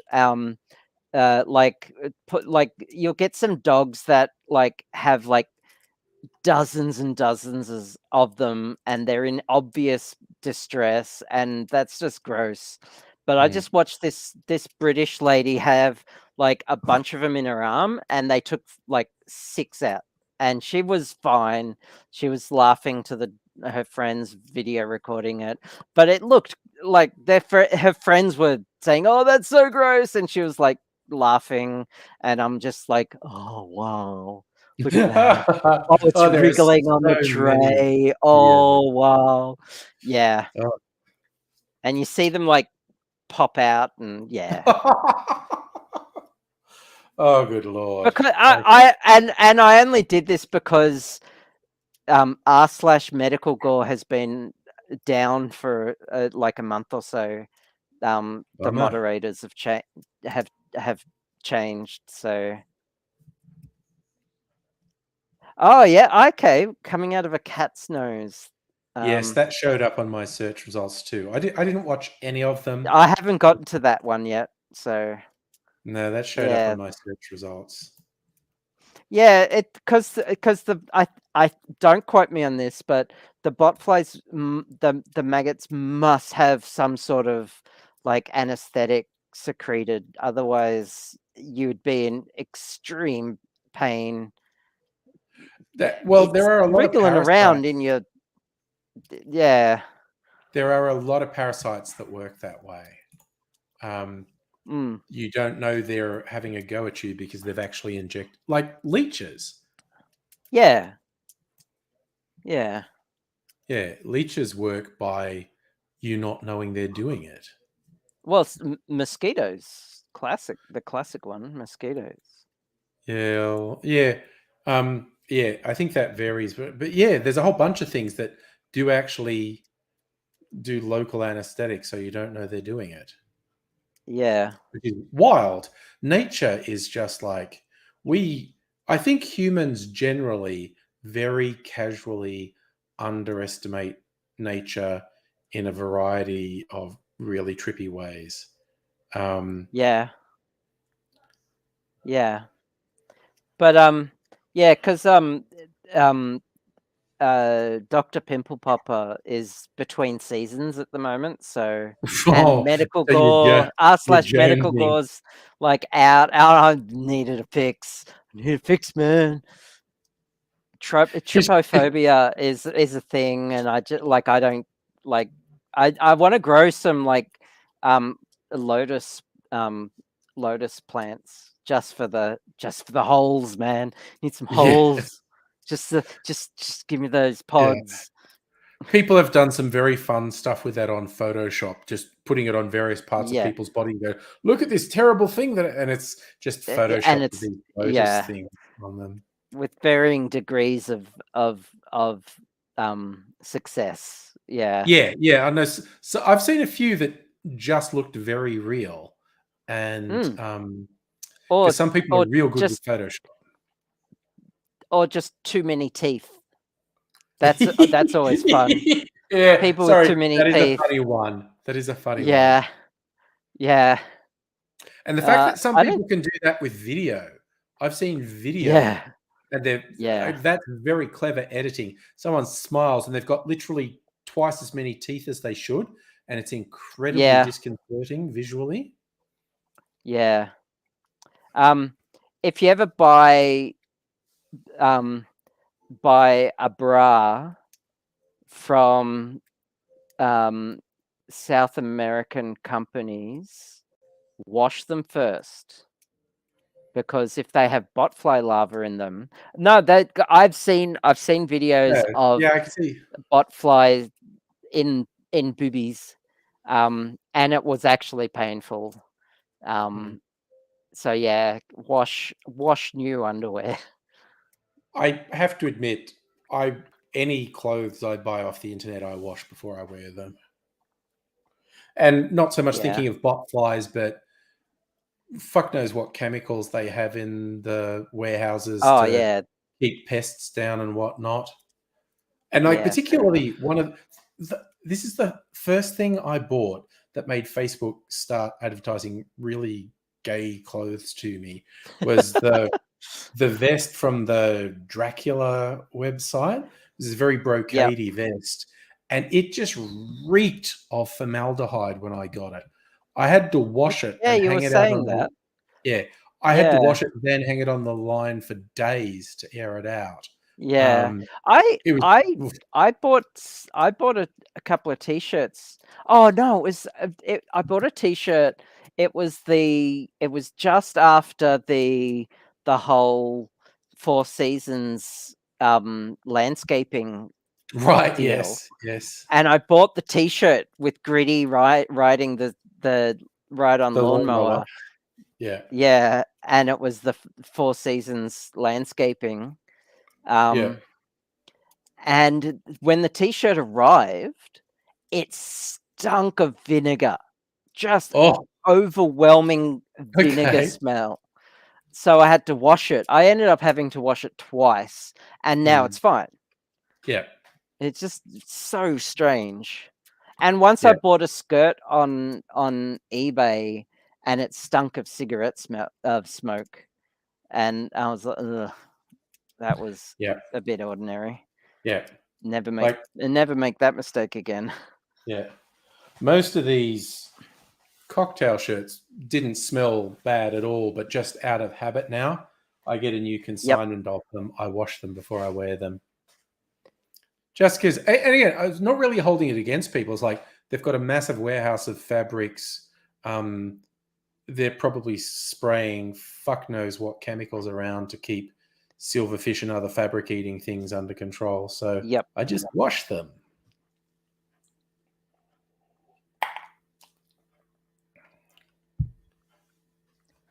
Ugh. So I Safra and just Heine are confusing each other. So Safa's going 35 millimeters, and Heidi's going roller film, and Heidi's what? Like two people talking about two different things, and they think they're talking about the same fun. It's raining film. It's Watch out! Speaking You're of chemicals, you're filming rain. Yeah. I don't speaking of think my food is gonna. I don't think my food is going to arrive. They've got the ETA at 5 to 10, and it's just no one's biting. So the problem is no Subway cookies for me, or Subway sandwich. The manager of the store's name is Gotto, and so you're just going to be waiting. It's unfortunate. Classic 20th century theatre reference. Everyone under 40 is going, what the fuck is it? I got it. Oh, I'm not under 40. I'm, in fact, over 40. Not as far over 40 as me. It's like kind of like, all my old YouTube friends, like people I'm still friends with on Facebook, occasionally like, and like I had a friend going, oh, I'm 51 now. And I was like, why am I older than you? I thought you were older than me. God damn. You're old. I know. The secret is I'm old. It's just like, it's a bit of a worry. Oofed. Yeah. Okay, 9:30. I'm thinking I am going to make a margarita. I'm just reusing the same. My decision's being driven by can I reuse the same glass because I can't be fucked. Another glass, and I'll shake it rather than a stirred one, another shaken one. So I might make a margarita. Tequila. Dun, dun, dun, dun, dun. Ooh, yeah, except I'm going to use less lime juice than that. I don't know what it is. My tastes change that I want less citrus than most recipes recommend. And I never used to be like that. So I'm just more sensitive to citrus. I always use less citrus than the recipes recommend. Kirsten's on board with me making a margarita, I think. So it's funny, like the classic simple ones. Like I made a daiquiri the other night. I was like, okay, pour it out, and you taste the daiquiri and go, why the fuck don't I drink daiquiris more? These are great. It's like the really simple classics, the sours. Saturday night, went out with Mrs. Angry, and the place that we actually booked was completely unlike how the website made it appear. It was just like being it was like the public bar of a pub, basically. Which again, fine, I don't mind it, but it's just not what we thought it was going to be. The food wasn't terrible, wasn't great, it was fine. The drinks were extremely heavy, so we only had one drink and ate our food and left. We left pretty quickly because while we're sitting there, I'm just on the phone going, search for cocktail bars near me. And there was one only a couple 100 meters away that I didn't even realize was there. So I said, well, let's check it out. And they had like snacky food. And so we even had some more snacks there that were fucking awesome. The drinks were really good. Like I had a whiskey sour.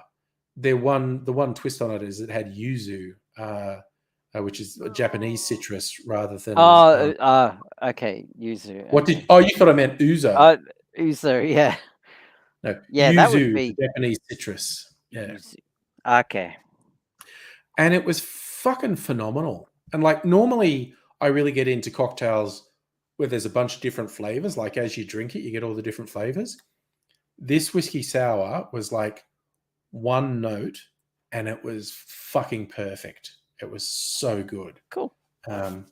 Yes, Kirsten, we have a public holiday, and so yes, probably going like not. I don't know how late. Whatevs. Fully expected someone to go all Ent on that fucking damn wall around the racehorse track and just go, break the dam, release the river, and just let all the floodwater into Flemington. Yeah.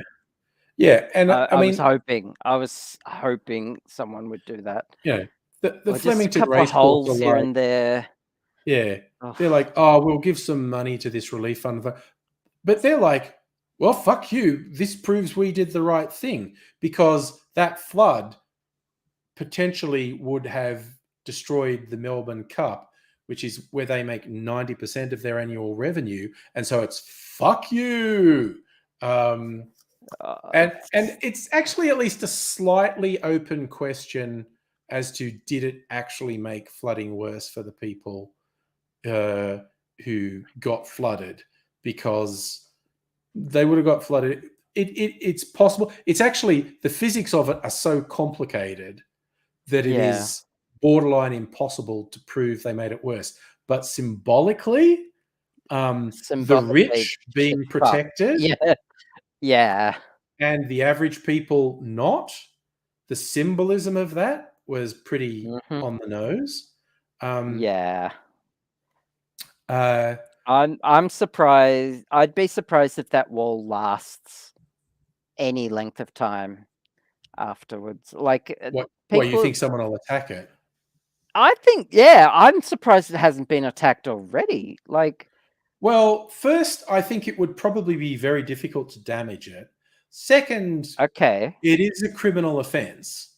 And the Flemington, no, I'm just going to say, Yeah. the Flemington Racecourse Yes. has a lot of money and influence. And someone who Yes. did that would stand the chance of facing punishment way disproportionate to what they'd actually done. It's not something I'd recommend, because it would be pointless if they just rebuild it. Yeah. You I would see what you're achieve saying. nothing. You would be putting yourself at enormous risk. But I would understand the impulse to do it. I would absolutely understand that. So don't do this. Yeah. But in Minecraft, Yeah. if you say like 4 a.m, drilled a small hole and then put a stick of dynamite in there. That didn't have to be on the same night, but like, and then just like covered it up and then wait for it to flood, wait for the inevitable flood that, the 1 in 500 year flood that will come every few years, and then just like paddle out there, like uncover your little stick of dynamite and then light it and then paddle back and then suddenly I'm not sure just dynamite saying. works like that. I don't know. Maybe. I'm not what am I, a chemist? Yeah. Like I said, I would absolutely understand the impetus, the feeling of wanting to smash it, but it would A, achieve nothing, and B, have quite severe repercussions. Again, it achieves it's symbolic. It's a symbol. It's a symbolic destruction. It's you could enjoy your moral superiority from a jail cell. And if they found out who did it, they have enormous security around that place. You would absolutely be found. See, again, I am forever surprised at how ridiculously stupid some criminals are. Like, forever dumbfounded. Yes. Just like how, like, not just stupid, but like, what's the opposite of patient? Because like rash, foolhardy. Rash, yeah, like patience is so in my nature that I don't even know the opposite of. No, of course I do. Hey, I've got a driver. Yay, he's on a motorbike. Woo! That's what he's way more likely to come up to my apartment that way. Yeah. Woohoo! I'm gonna eat. Woo. Nice. Impatient suffer. Yes. Thank The you. opposite of Impatient. patient. Thank you. Supper just took me to school then. Yeah. Well, So, God damn it. That is the talking about perfect word. criminals Yes. reminded me of this story, and I Mm. looked it up, and it's widely reported. That Good point, Kirsten. doesn't mean it's not true, but I've seen this reported so many times. This actually names a guy and says it was in 1995. His name was MacArthur Wheeler. He robbed 2 banks in Pittsburgh, US. Didn't wear a mask or any disguise. Even smiled at surveillance cameras, and was very surprised when he was arrested. And they said, "We know it was you." And he's going, "But how? You're on the cameras." "But I rubbed lemon juice over my entire face." This story goes, he was told about lemon juice being disappearing ink, that his face would be invisible if he rubbed lemon juice on it. The fact that this has been widely reported doesn't mean it's true, but it kind of could be. Yeah. Or if we even do a broader search to just stupid criminals, see what else comes up. That delivery Oh, here we go. driver bailed as well. It's like they take the job just to get the details on where it's going or something. Like, Yeah. that's so that sucks. fucked. Yeah. All right. So the BBC has an article of 13 of the world's most stupid criminals. Armed robber Andrew Hennels was caught after he boasted on Facebook about his plans to raid a supermarket. Included a selfie, picture of a knife, and the words "doing Tesco" over. Police caught him 15 minutes later with a knife and the cash he stole from Tesco's, and was jailed for 4 years. Wow. Goldilocks It's not hard to burglar find. It's not hard to find dumb things that criminals have done, because Oh yeah, like, you just don't hear about smart criminals because they don't get caught. yeah.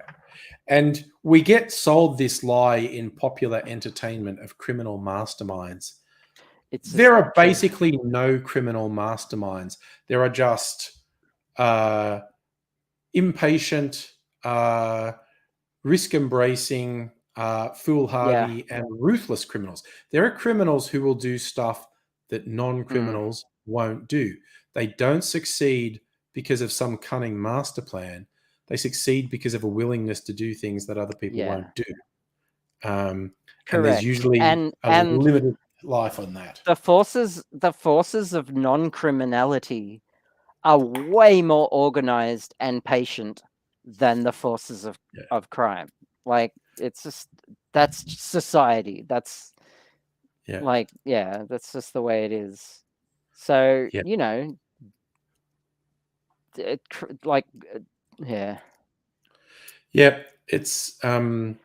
but in Minecraft, break the dam, Minecraft. release the river.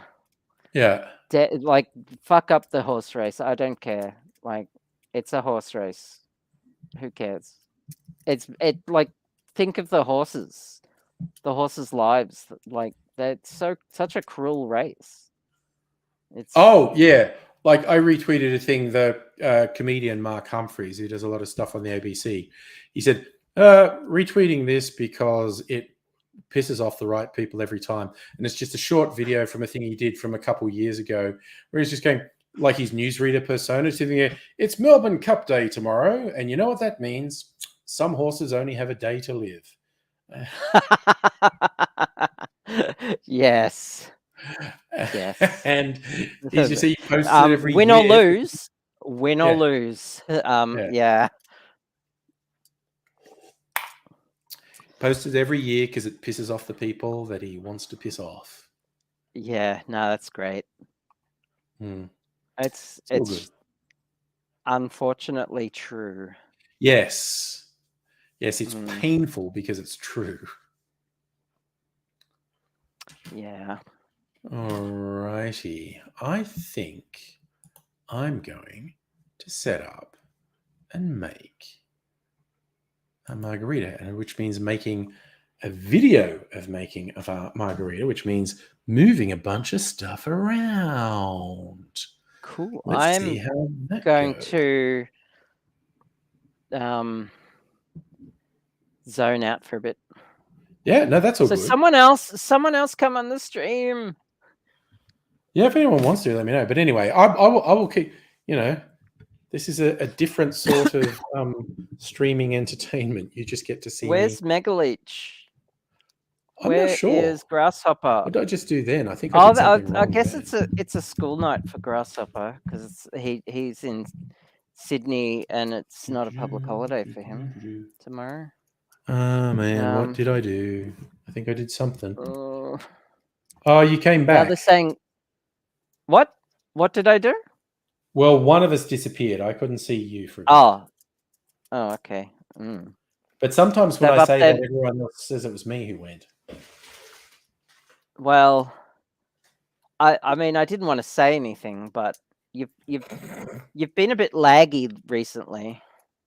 Yeah, I need to get on the phone to Telstra at some point. So moving over here, and I'm going to set up. All right, rinse my mixing glass. Put that there. Rinse. I'm sure you're using glasses. Rinse this glass. Oh, okay. We've got another person. Let's see how long he lasts. Okay.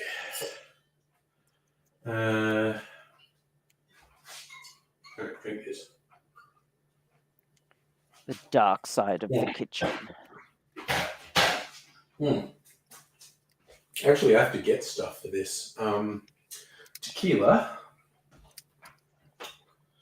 Do, as the song goes. Yes, Heine, this is the reverse angle on Angry. That's my beige kitchen. Yes, the other side of the kitchen. It's what I see. Oh, that's what I need. Curacao. I knew I needed something else. It's not the whole picture. You're missing the fridge on the left, and there's it's pantry it's space. A segment of, yeah. kitchen. All right, so I'm going to take the passion fruit back and get some curacao, which will just take me a minute. I'll move my green screen out of the way so I can get through this door. Hello,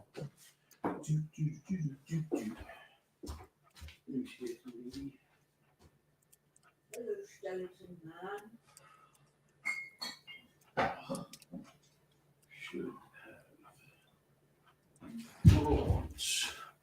Should have taken my phone torch out because it's poorly lit where I'm looking for this thing. I've done 2 so far. Oh, that's good. Yeah, it is. I'm trying to do You've got a plan and you're doing it. Try and do at least one more. Margarita. All right, got a curacao. That's my curacao that I just got. All right. Put this in here. Oh, Kirsten, that sounds like an awesome Netflix show. Drink Masters. That sounds right up Angry. Oh yeah, I want to see that. Yeah, I haven't heard of that. I want to see that.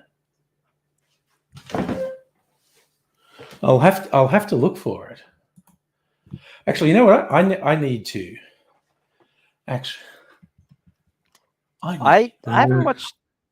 No.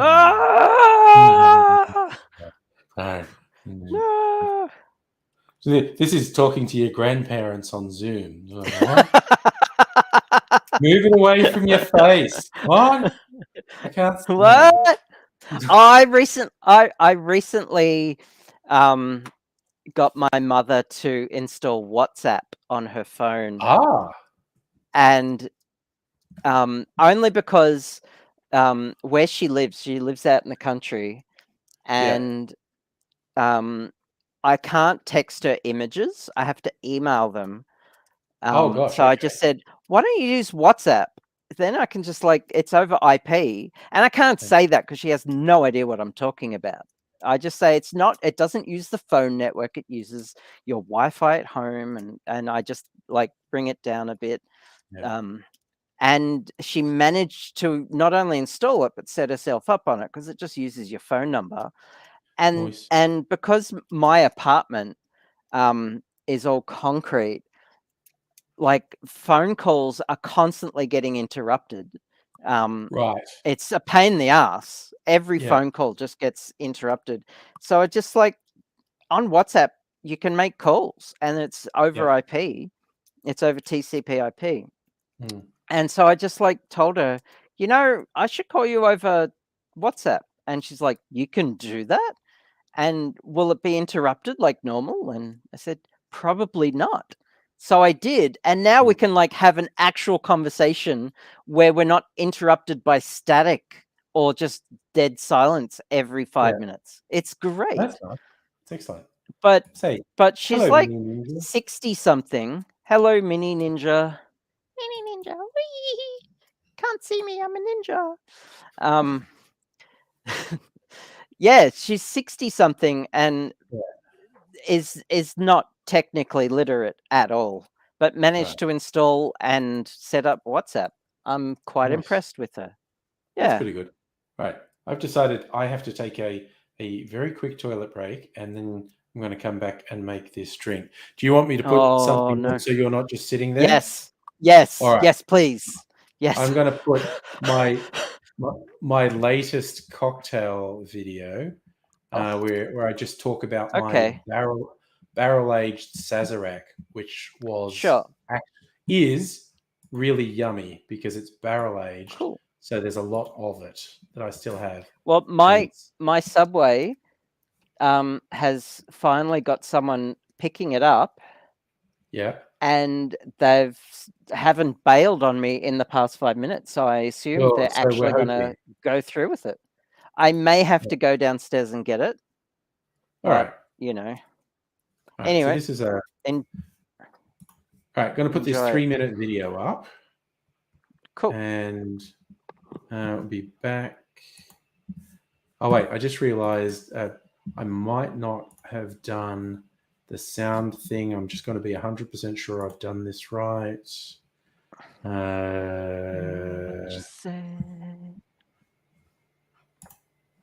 What's this thing doing?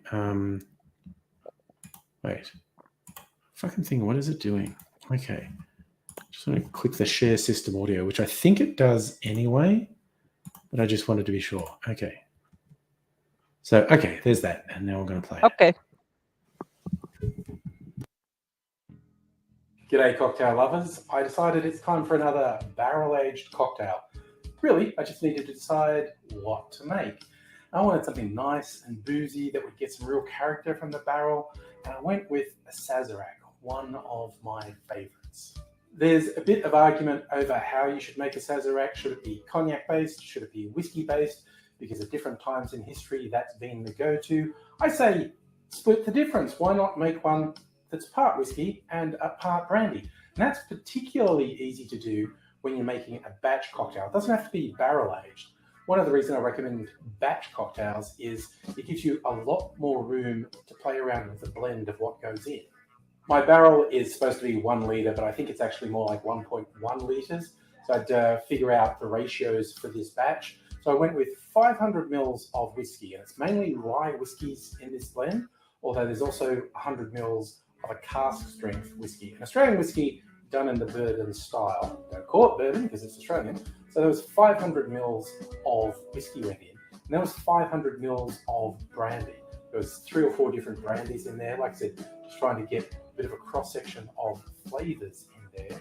And then the bitters, which is traditionally a mix of Angostura bitters, but mainly Peychaud's bitters. So I actually did 30 dashes of Peychaud's bitters and 10 dashes of Angostura bitters. And then I had to think about what to do absinthe-wise. Normally you do an absinthe rinse in your glass that you serve the Sazerac in. I thought the whole purpose of this is to be poured straight from the bottle. So I'll include the absinthe as well. But over that more than 1 litre of liquid, I just put 30 mils of absinthe in. And then I stirred all that with some sugar syrup. I had 100 mils of sugar syrup in there.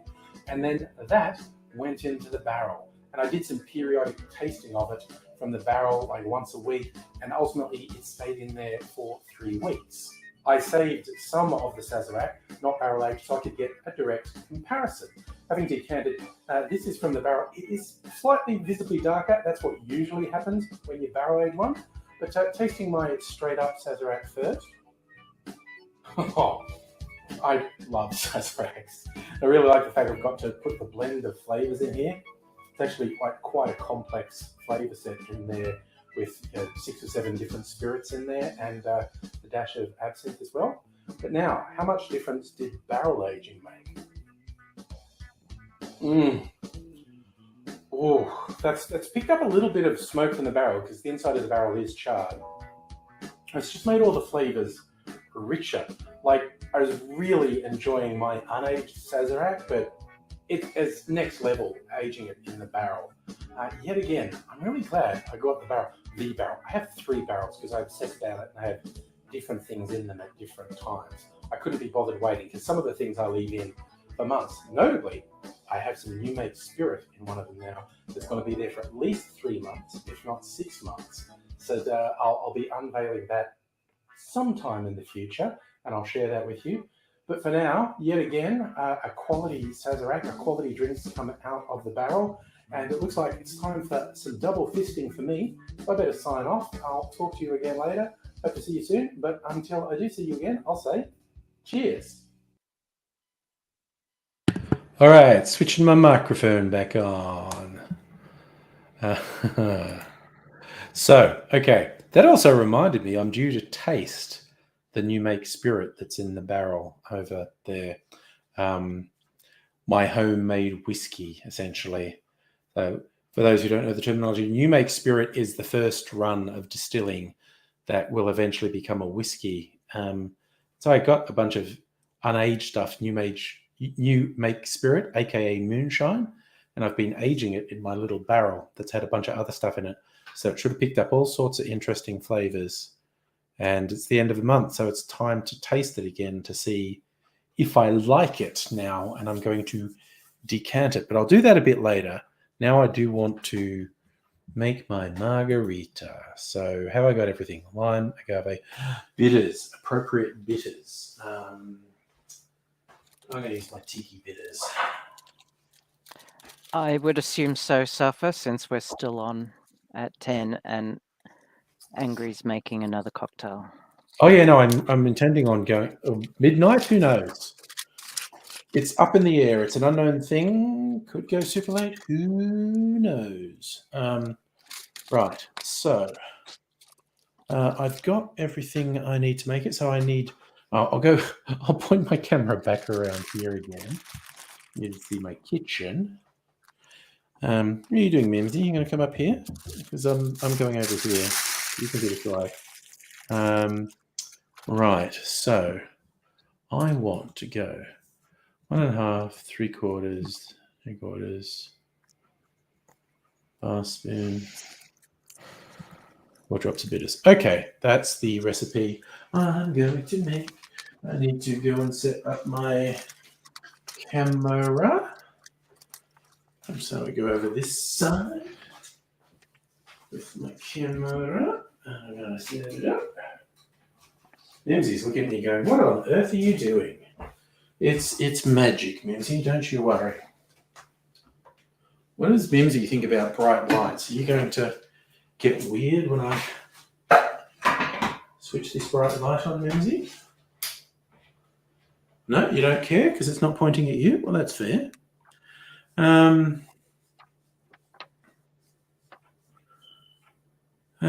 just want to make sure I got everything ready before I go. Yep. Okay. I've got it.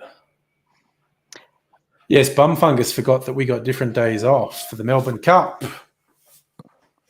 Oh, what? Did the person bail on your Sorry. delivery again? It looks like it. Oh, Also, Angry doesn't endorse any particular political party. I'm just holding this up here for no particular reason whatsoever. Oh, is it the Greens poster? I'm okay with It's that. some mail I got. Yeah, my order got cancelled. God The, damn. the dude just fucking, the driver drove all the way to the store and then just noped on it. Just not, Like, how frustrating. it is very frustrating. I understand. And nothing will be open.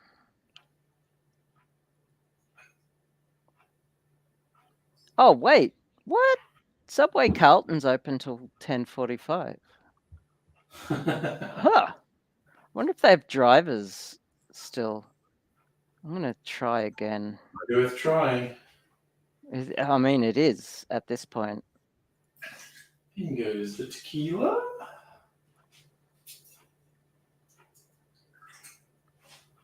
I better fucking got a refund or I'll be punching on. Go fucking Karen on the ass. One would hope that you got a refund, yes. Yeah.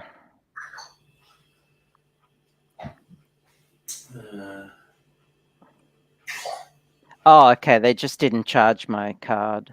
Cool. Right.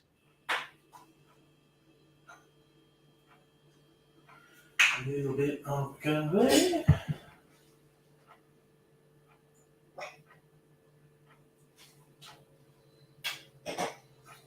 And a couple of drops of bitters. Tiki bitters in this case. All right. Und we switch off this camera, and now I'm going to shake you the cocktail and put it in a glass.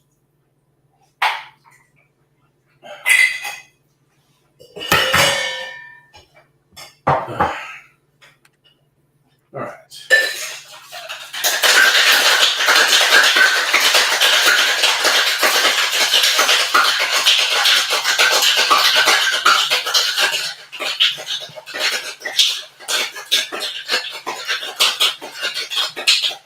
Whew.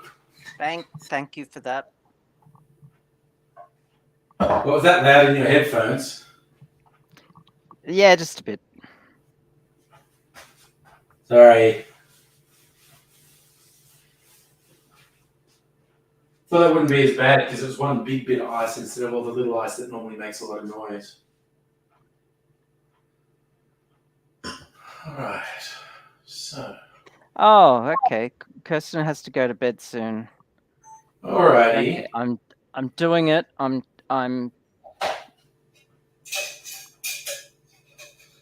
Suddenly there are drivers available around me. Margarita. Okay. Okay. That's that part of your job done. Now I gotta do the other part of your job. Heine likes pina coladas.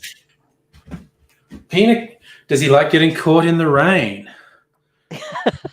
It's impossible to not follow up with. It's impossible to not follow up with that. Yeah. It's kind of like if someone plays that Neil Diamond song "Sweet Caroline." It's very hard to resist going da da da. Yeah. Sweet Caroline, da da da. I wonder if he's got a sense of humor about it. Like if Neil Diamond plays live and the whole audience goes, does he play up to it? Does he hate it? It's yeah. And hi, Liam. What's that? The Australian specific one, of course, is Am I ever going to see your face again? Oh, the Angels, yes. Yeah. I still remember the funniest interview I saw. It was on the ABC. It might have been on Beatbox or something. And they said, "Oh yeah, that come from the blue light discos in New South Wales. We hadn't played the song live for 10 years, so we had no idea this had happened. And I don't know. And we were guests. We were guests at some blue light disco, which is discos run by cops, so it'd be safe for kids. And they played Yep. because we're there. They played "Am I Ever Going to See Your Face Again?" And for those who don't know, the chorus is "Am I ever going to see your face again?" And the whole crowd screamed, "No way! Get fucked! Fuck off!" And the angels are going, "What? What?" And the cops going, "Yeah, they do that." And the band are going, "Really? Do they do that?" And they put it back into their live set. And they wait for it. They go, "Am I ever going to see him?" And the whole audience goes, "No way! Get fucked!" And they were just like, "This is weird." It's true though. Like, Yeah, but it was ask back any Australian. It's just that's what it is now. Yeah, and then it was back in their set. They even released a live album that totally played it up. Yep. But it was such a funny story that they had no idea it was happening because they weren't playing it live. Okay. Liam, what did I do? I actually worked from home today. And then we did trick-or-treating. Literally 100 kids came to the door and we ran out of treats and had to put up a sign saying no more treats. But now I'm making videos. So I'm going to move a few things around again. And I've got to set myself up to do my talky bit of the video. Just a short.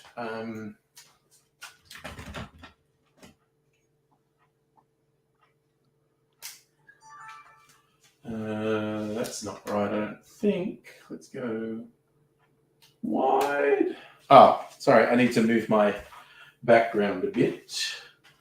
So I actually get a nice featureless background, my green screen. Not actually going to use it as a green screen, I'm just using it as a neutral background. So, you know what? I think I just want to do another skeleton video. I don't want to bother putting maybe I could put this up for. Oh, I could put this. If I put the Corpse Reviver up tomorrow when it's still Halloween in the Northern Hemisphere, then this could go up the day after and be Dios de la Muerte. Not doing the whole cultural appropriation thing and putting the candy skull on my face, but just fuck it. I'm doing another skeleton video. You can do it. You can do it all night long. It's so people who haven't seen that movie and you say it and they go, "What the fuck are you talking about?" It's a line from a movie. That's the Water Boy, isn't it? It's the Water Boy. Something? Rob Schneider. Yeah. Yeah, I think it's kind of cute that Adam Sandler puts his friends in movies and they really don't get jobs unless he's putting them in a movie. Yeah. It's the least he can do for all the stupid fucking movies he brings out. Oh, it's kind of like every fourth or fifth movie he makes is actually good. But most of them are trash. Yeah. And it's like every second movie he insists on just doing a stupid voice. And it's like, why are you doing the stupid voice? Why don't you just do it? There is an audience for it. It's he's made a audience, fortune. but he's made a fortune. All right. I'm going to turn off the speaker on my laptop because I'm just going to record this. But this should only take like literally a minute or 2 minutes, maybe, if I screw up the sure. Okay, turned off because I waited too long. Thank you, battery saving. Okay.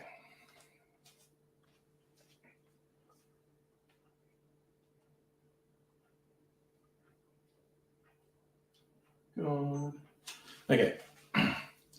Don't interfere with my video, Mimsy. She's just walking around my feet sniffing.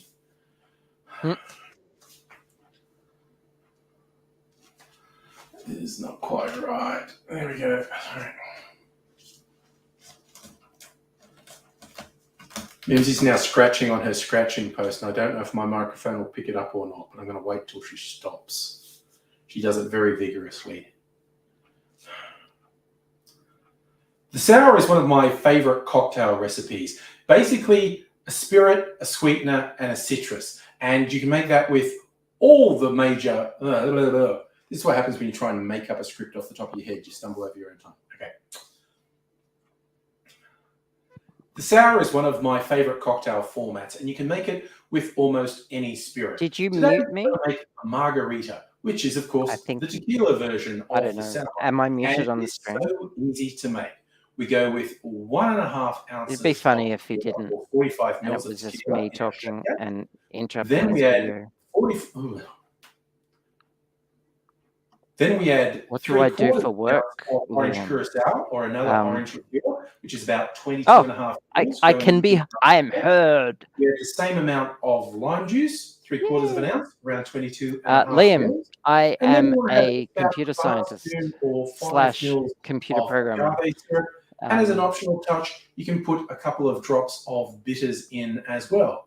Then you simply add ice to your shaker. I do. Shake it for 10 or 15 seconds. I write strain it software. out into I do a AI nice research. glass. I actually had my drink here somewhere. Okay. Currently, though, I am on a disability pension.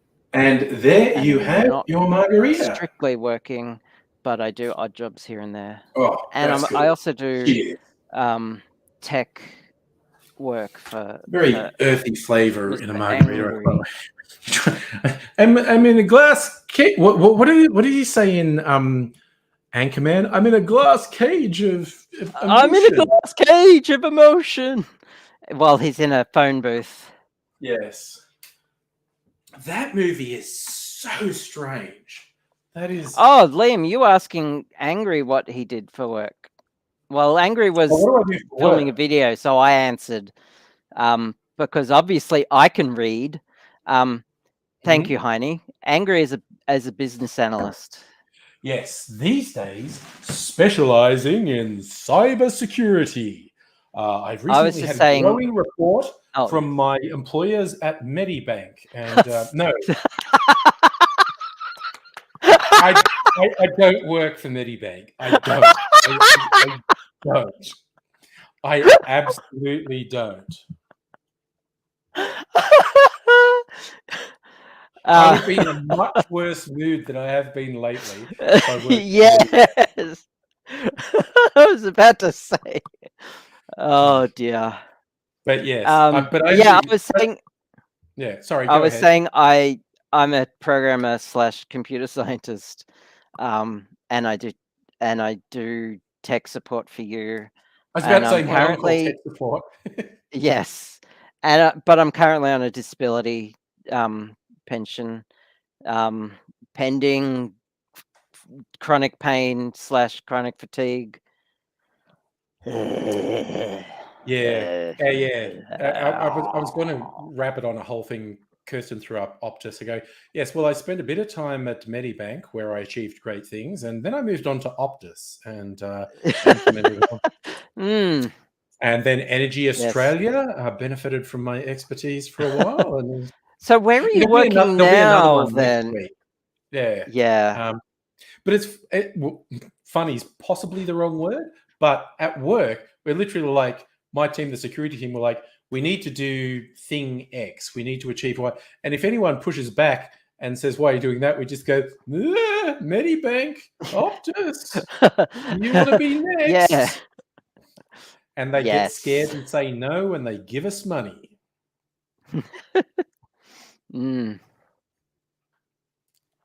So, yeah, so that's a whole thing that's happening. Oh, that's right. Safa, my deal's the other one, the Woolworths thing, my deal. Their special thing leaked all the customers' data. But in all seriousness, that's a thing we've been doing. Like, I've been focusing on disaster recovery readiness because it's a big fucking deal. If something does go wrong, can you actually recover from it?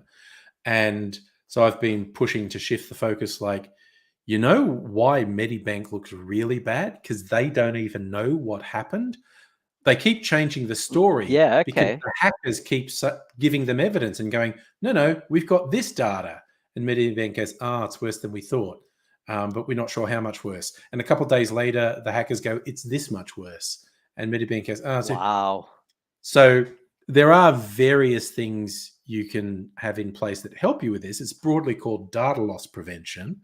And I won't get too nerdy about it, but it's basically, it doesn't necessarily stop something from going wrong, but even after the fact, if you think, something went wrong, is there something that can tell us what moved out of our system? If you've got the right stuff installed, you can go, oh yeah, all this information went out of our system. Whoops. It's better if you stop it from going out, but the way Medibank doesn't even know what's happened is pretty bad.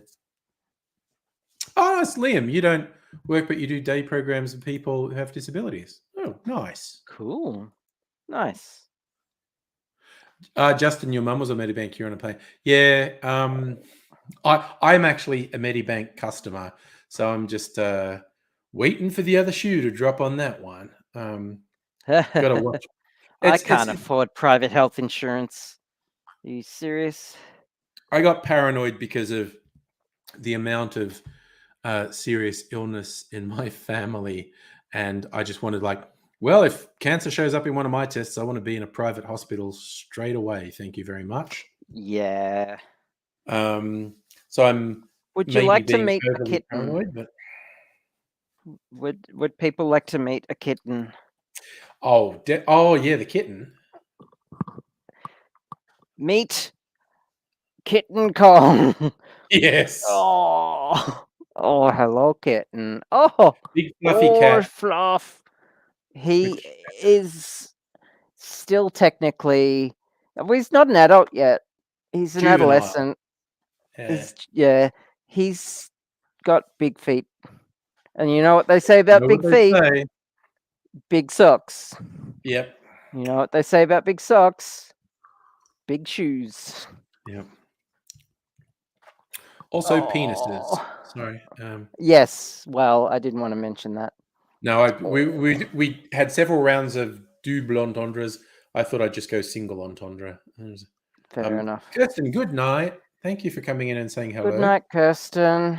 Yes, I understand you have work tomorrow. So, the kitten here is a Maine Coon kitten, and Maine Coons grow to be orders of magnitude larger than regular cats. But if I remember rightly, he's not bought as a Maine Coon. It was just like a little moggy that turns out to have massive amounts of Maine Coon DNA. Yeah, he has siblings that are literally a third of the size of him. Yeah. And he's just soaked up all the Maine Coon genes of his family, and just and he's turning 2 in February, which will be his official adulthood. Yeah, I think Maine Coons grow to adulthood at about 2 or 3, something like that. But he's not a purebred Maine Coon. So, but he's big enough. He's massive. He's the size of my torso. Yeah, and it's kind of like my other cat Shadow looks like a Russian blue. He will be scratching this part of my chair, and his bottom feet are still on the ground. It's ridiculous. Yeah. And he's super fluffy, and I have to pick him up with 2 hands. I can't pick him up with one. He's too heavy. Big cat. He's chonk as well as floof. Yeah. And he's just a gentle giant. Yeah. Cat and dog genetics does my head in, because the way litters can just have random bit of the genetics from multiple generations. And then again, you get one out of a really motley bunch that looks almost purebred, and it's weird as hell.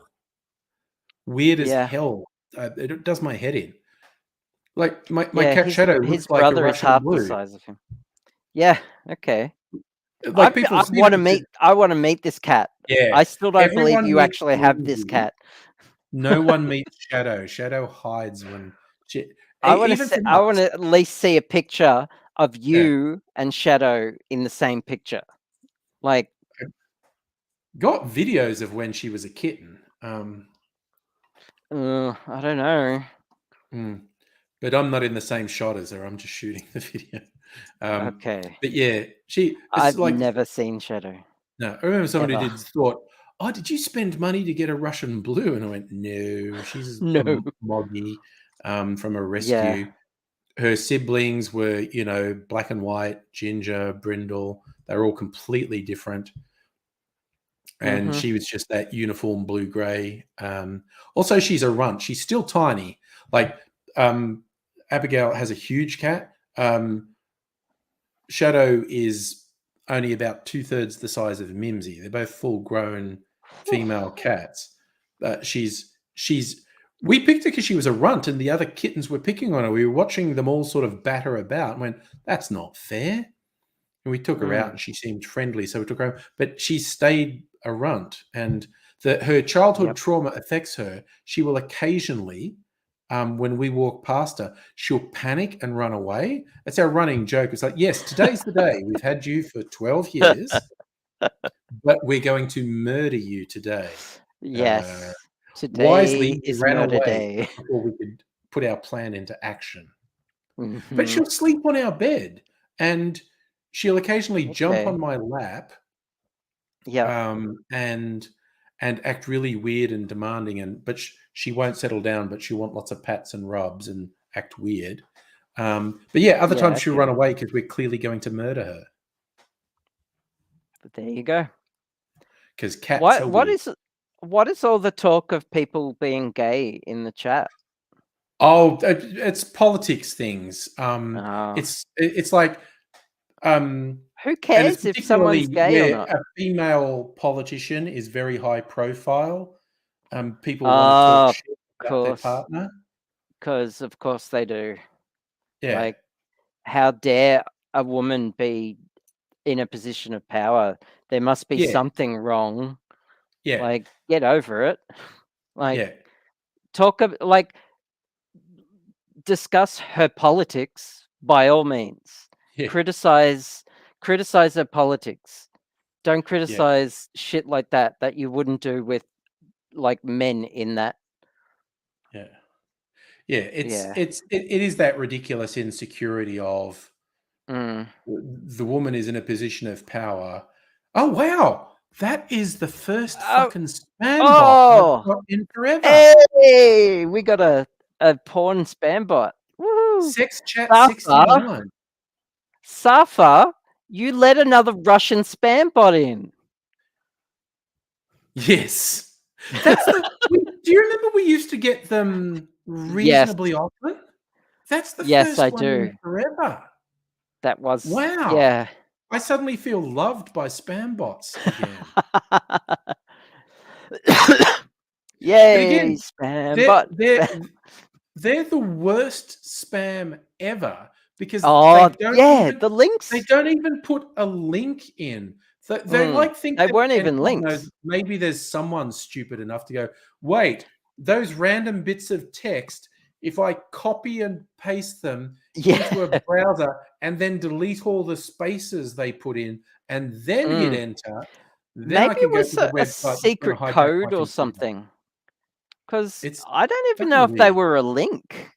It was like some sort of secret Russian code or something like that. They're just the fucking worst. And yeah, like there's no because it's okay. There are people who fall for the most obvious scams. I get that. That happens, but these ones require you to put some considerable effort into ever ending up on the site. And that's what, like, okay, I think the people who fall for dumb things don't have the wherewithal to go through the multiple steps required to end up there. It's ridiculous. I would say it's not about spamming people. It's more like a phishing attempt that installs malware onto your computer Oh yeah, no. or If you go to the ransomware or website, something like that. if you Yeah, go to the site, like it'll definitely hijack your browser. or you just your computer, like your browser would be fine. Or yeah, sorry, use your browser to hijack your computer. Yes. Lots of websites run malicious code that you are completely unaware that they're doing. Oh yeah. It's not like a movie where your screen goes bzzzt, bzzzt, bzzzt, bzzzt, you go, lol, owned. Yeah. They don't. The whole thing is to not Pwned let you noob. know they've done it. Yeah. And Hey, my food's on the way. Holy shit. Here's hoping. Yeah. Oh, I left a tip, so That could have been it. No. yeah. Oh, it says it's 9 minutes away. Well, that's a positive sign. What's the time? 10:30. Right. You know what I'm going to try now? I gave earlier Mrs. Angry some of my clarified cocktail, which I haven't even tried, and she said it was super yummy. So I feel like I need to have some of it. Remove this stuff out of the way so I can actually open the freezer. I need some ice. Ice, baby. Did you just say iced ice, baby? I did say ice, baby. Oh, I heard iced baby. Are you No. eating iced babies? Like Yeah, babies with icing? there's iced I babies knew in it. my freezer. I knew Babies it. on ice. Did you realize it's surprisingly hard to join the what is it? What's it called? The Church of Satan? The satanic. Yeah. You know the good one? Yeah. It's surprisingly difficult to join. Yeah. Oh, fair enough. They've got standards, not like a lot of other churches. They do. They actually do. Yeah. Just a bit of So there's a trivia for you. Typical Hey, urine Megaleech. sample clarified cocktail. Yeah. So yes, Mega Leech. It's because Halloween, public holiday tomorrow, Melbourne Cup Day. Melbourne Cup Day. Yeah. So hence the name of the stream of the Halloween horse holiday. Halloween horse. Tonight's Halloween, tomorrow's horses. I'm in a weirdly good mood, and I don't know why. Well, let's just chill and roll with the good mood, honestly. And I've only had like one panic attack all stream, and no one noticed, which is great. I know, right? I'm doing it. How good's that? Hiding in plain sight. Yeah, that's the way to do it. Where's my cocktail pick gone? Well, fuck it, I'll get another one. I just feel like spoiling myself because I had this enormous bowl of treats that I thought we might have had leftovers from. Not so much. All the chocolates go bye-byes to various little kiddies in the neighborhood. You'll have to wait till tomorrow when all the treats are They might be cheap in the stores. Although I've noticed that a lot of supermarkets and the like around here don't discount their Halloween candy at all. They just don't. In the last couple of years, I've noticed, and Easter stuff as well. Yeah. I've noticed that they realized people were doing that. They were like, fuck it, man, I'll wait till a day later and then get a shit ton for cheap. Yeah. And so they just take the majority of it off the shelves. And like Easter stuff, they're not going to sell them next Easter. So I think some of it might go to $2 shops or something. But who knows? I think they're just melting it down or whatever. But yeah, that's only the last couple of years. I reckon like they'd rather throw it in the trash than sell it cheaply. Like, and they would not let people take it from the trash. They would lock the Yeah. trash because fuck you. Why would they do that? This is the wildest. You just remind me one of the wildest things I said in America, the weird worship of capitalism. A thing that had happened in cities that, like that had hurricanes and they were cut off and they lost power. And so all the food in the supermarkets was going to go off. So the supermarket was throwing all the food into dumpsters and it was completely okay, but it wouldn't be in a day or so. And local people found out the supermarket just threw out all this food that's perfectly good. And so they were going and getting it, and they ended up getting arrested. And then the cops organized to like pour petrol over the food that was in the dumpster. So it's insane stuff that was going to be thrown out, and everyone was trapped and needed food and whatnot.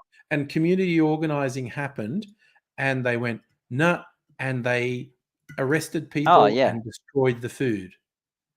And it was just like there are some places insane. in the US where they've literally made laws making it illegal to give food away. They arrest people who feed homeless people. Yeah. Like they're fucking pigeons or something. Yep, it's like fucking wild. Fucked. Just So that fucked. slavish worship of capitalism is. I mean, all well and good. You want to be a capitalist. You think that's the best system, la-di-da-di-da. But actually criminally prosecuting people who do something outside of it is just fucking wild. Shit's fucked. Fucked up, yo. It's just... Well, my food will be here in 0 minutes. So you got to go and get your food. Go get my food. Nice. I shall return. A result. That's good to hear. You going to come back up and join us, Mimsy? You and I will manage the stream, Mimsy, while we wait for Dr. Abigail to sort out food-wise. Come on. So what's happened, clearly, Mrs. Angry went to bed and she's closed the bedroom door so my big booming voice doesn't disturb her quite as much. And Mimsy, who likes to sleep on the bed with us, has gone, this is disappointing. I need to go to someone else and get some attention. So she's come to me. Just for a little bit of attention. The way it goes. Whereas I'm willing to bet Shadow's either outside or she might be in the bedroom sitting very quietly. Whereas Mimsy has the terrible habit of not sitting quietly and being very annoying. Although, okay, your claws are actually digging into me. No, fuck you, cat. Your claws are digging in.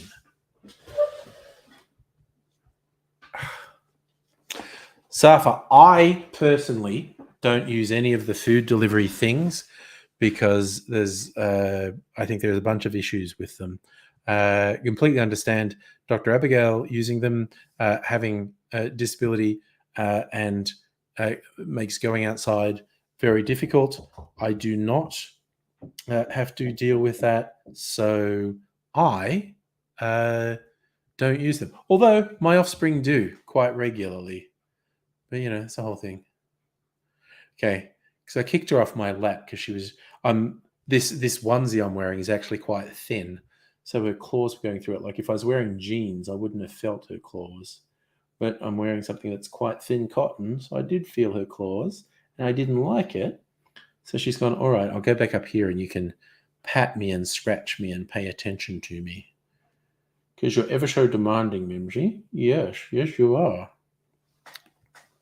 Anyway, that's Mimsy for you. Man, this drink is fucking great. Liam, Goosebumps came out when I was basically too old for Goosebumps. I think they're great books because there are a lot of young people's entry into reading books. So I'm a big fan of the concept of Goosebumps, but I've never actually read them. Hey, Brian. Oh, Mimsy's trying to be cool, mate. She's settling down there now. Safa, no. My job exists everywhere. In fact, members of my family have essentially done my job, both for local government and for businesses in Dubbo and surrounds. So yeah, I'm not the only person who's worked in IT in my family. So, man, people in Dubbo use computers. There's probably less actual jobs in rural areas, but what often happens, people work as a consultant and they're actually working for multiple entities because they're not full-time for any one place. But I think there'd be a lot of competition for my day job in a rural area.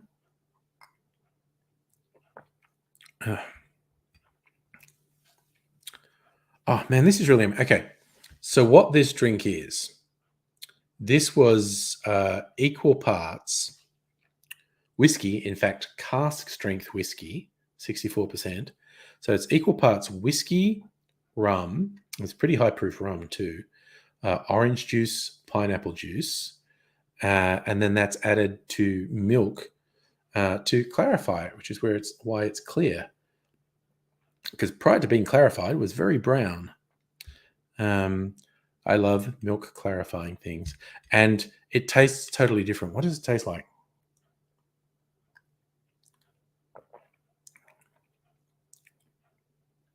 It tastes very fruity, but there's a real element just underneath it. Just this kind of funkiness. Like, it doesn't really taste like whiskey. Probably tastes a little bit like rum. Oh, that's right, Liam. Yes, they did move. There was the Goosebumps movie with Jack Black, and there was a TV series as well. I was actually tempted to watch the movie with Jack Black because I kind of like Jack Black. So, yeah. So I'm a bit old for Goosebumps, as in when they first came out, I was some 10 years past their target demographic. Books I read when I was young, and I did read books. I read Doctor Who books, like novelizations of Doctor Who, which is why I will never criticize anyone who reads anything, quote unquote trashy, comics or novelizations of movies or TV shows, because that's how I got into reading. Trashy romance novels, fucking whatever. Just if someone starts reading, I think that's a good thing. And the idea of shitting on someone because what you're reading is not good enough, it's like, fuck off. Give them a chance. Justin, you thought of doing Uber Eats delivery. Yeah, I just worry that Uber Eats drivers can maybe get ripped off. Dr. Abigail, hello. score. I have food. Food. I get to eat. I mean, I have lots of food here. I was never going to go hungry. It's just that I have chronic fatigue and you wanted that food, chronic pain, and I wanted this food. And yeah, sometimes I just can't get enough energy together to make food. So I ordered this food. Plus, I've got so many cookies. That's just like one bag of cookies. Yeah. Cookie. Noise. Anyway, I'm gonna eat this Subway that I got. Go for it. And we were just talking about things read as kids. Liam was talking about Goosebumps. I read Doctor Who books when I was I read young. Doctor Who books too. That was my entry into reading, really. Yeah. What did I started with? I had these book form, a book form of Peanuts comics. And then my teacher at the time told me I should start reading regular books. And I'm a slow reader. I had dyslexia. Well, I still do, but I was actually reading at a lower level than the other kids. Yeah. And so I struggled a bit.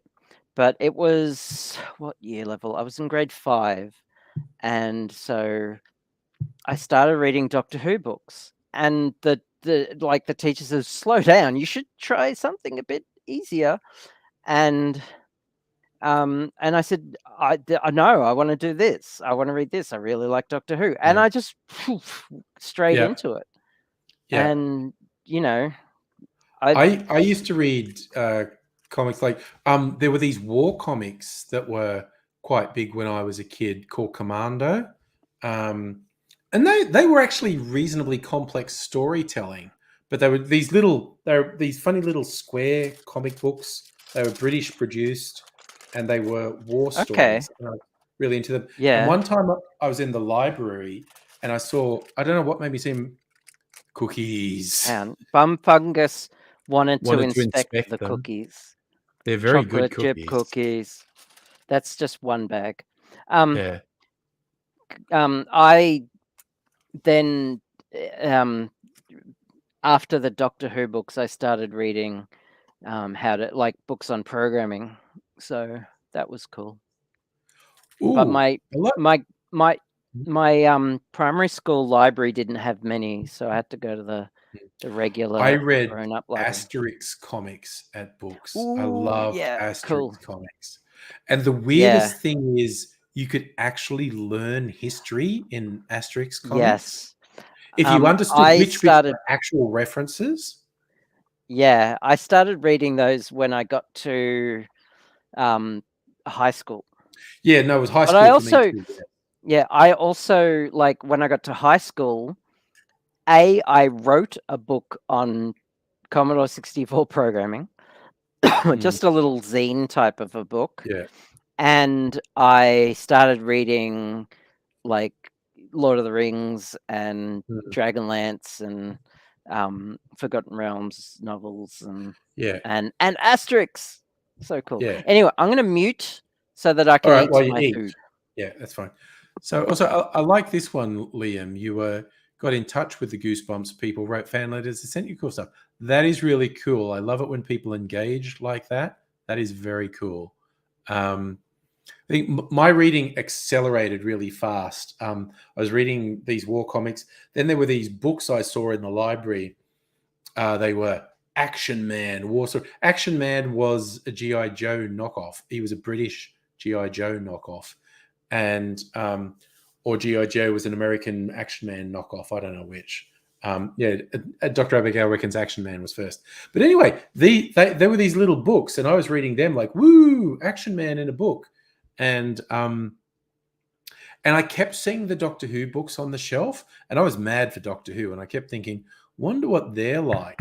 And I eventually started reading them and got really into them. I've got a big box somewhere of Doctor Who paperbacks, and that's classic Doctor Who, like up to Peter Davison. I didn't get any after that. I kind of started to lose interest in Doctor Who with Colin Baker. But yeah. Oh yeah, Liam knows Action Man. See, because I had the toys. I had the Action Man figures. And that's why the books attracted me. Have you watched The Power of the Doctor yet? Yes. The latest. Yes. Yeah, the final. Jodie Whittaker. Yeah. With Ace and yes. Tegan. Yeah, classic companions coming back. And yeah, the featured ones were Ace and Tegan, but then there was like that support group, and Joe Grant was in there, and who was that old dude? He I think he was a unit soldier. I think that was Mike Yates. I'm not 100% sure, but I think that was Mike Yates. Okay. So you should have watched it. There's no big spoiler that they brought in heaps of old people. Anyway, back to mute. If you want to avoid spoilers for something as big as the Doctor Who finale, you need to just watch it. It's on iView. Go watch it. But yes, there was a shit ton of fan service in that one, basically. But yeah, my reading habits accelerated really fast because by year 7 I was reading The Lord of the Rings. It's like I was reading Doctor Who. I eventually got talked into reading The Hobbit, which I really liked. And then I just dived straight into The Lord of the Rings. And then the rest of my high school was just hardcore sci-fi and fantasy reading.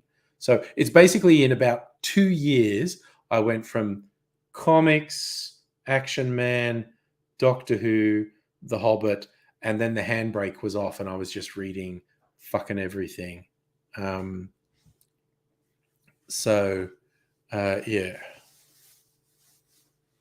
Yeah, that was the other thing is I agree with a lot of people saying it's a bit sad that Doctor Who is leaving free to air outside of England.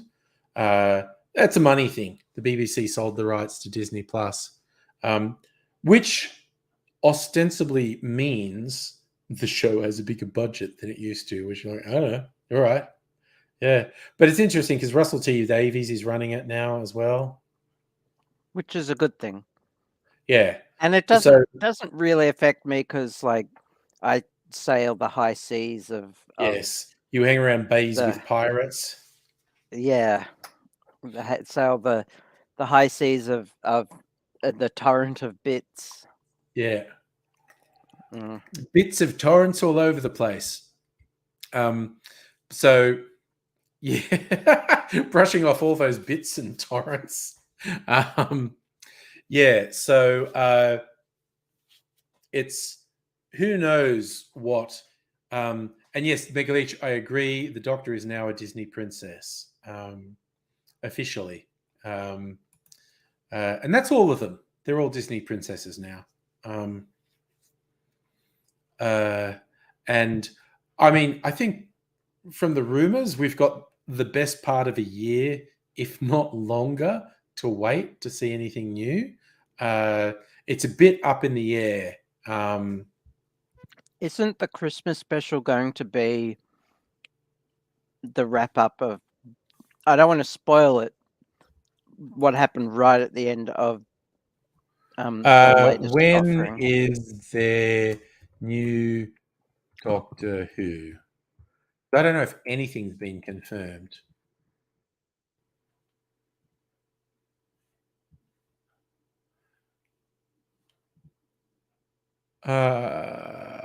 I don't think anything's been confirmed. Like recently they switched from a Christmas special to a New Year's special because they got sick of trying to come up with Christmas ideas, and so they just switched to ideas for New Year's Eve. Okay, here we go. Potential release dates.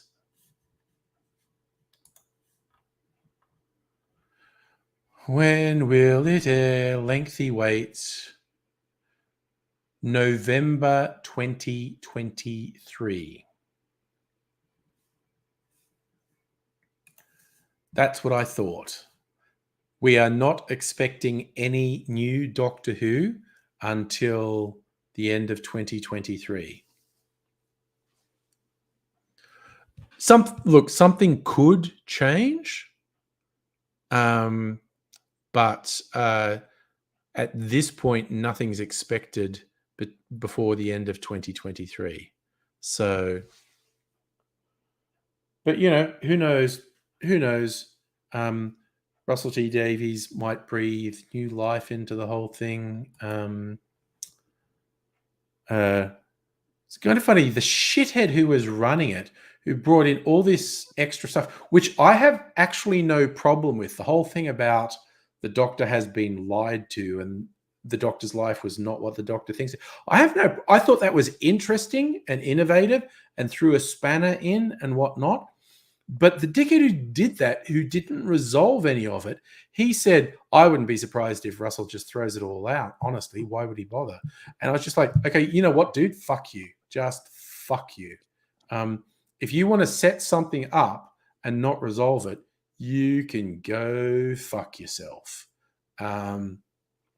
the The idea that you I- would set stuff up Mm. and then the next person would say none of that's real is like, oh, go fuck yourself. Seriously.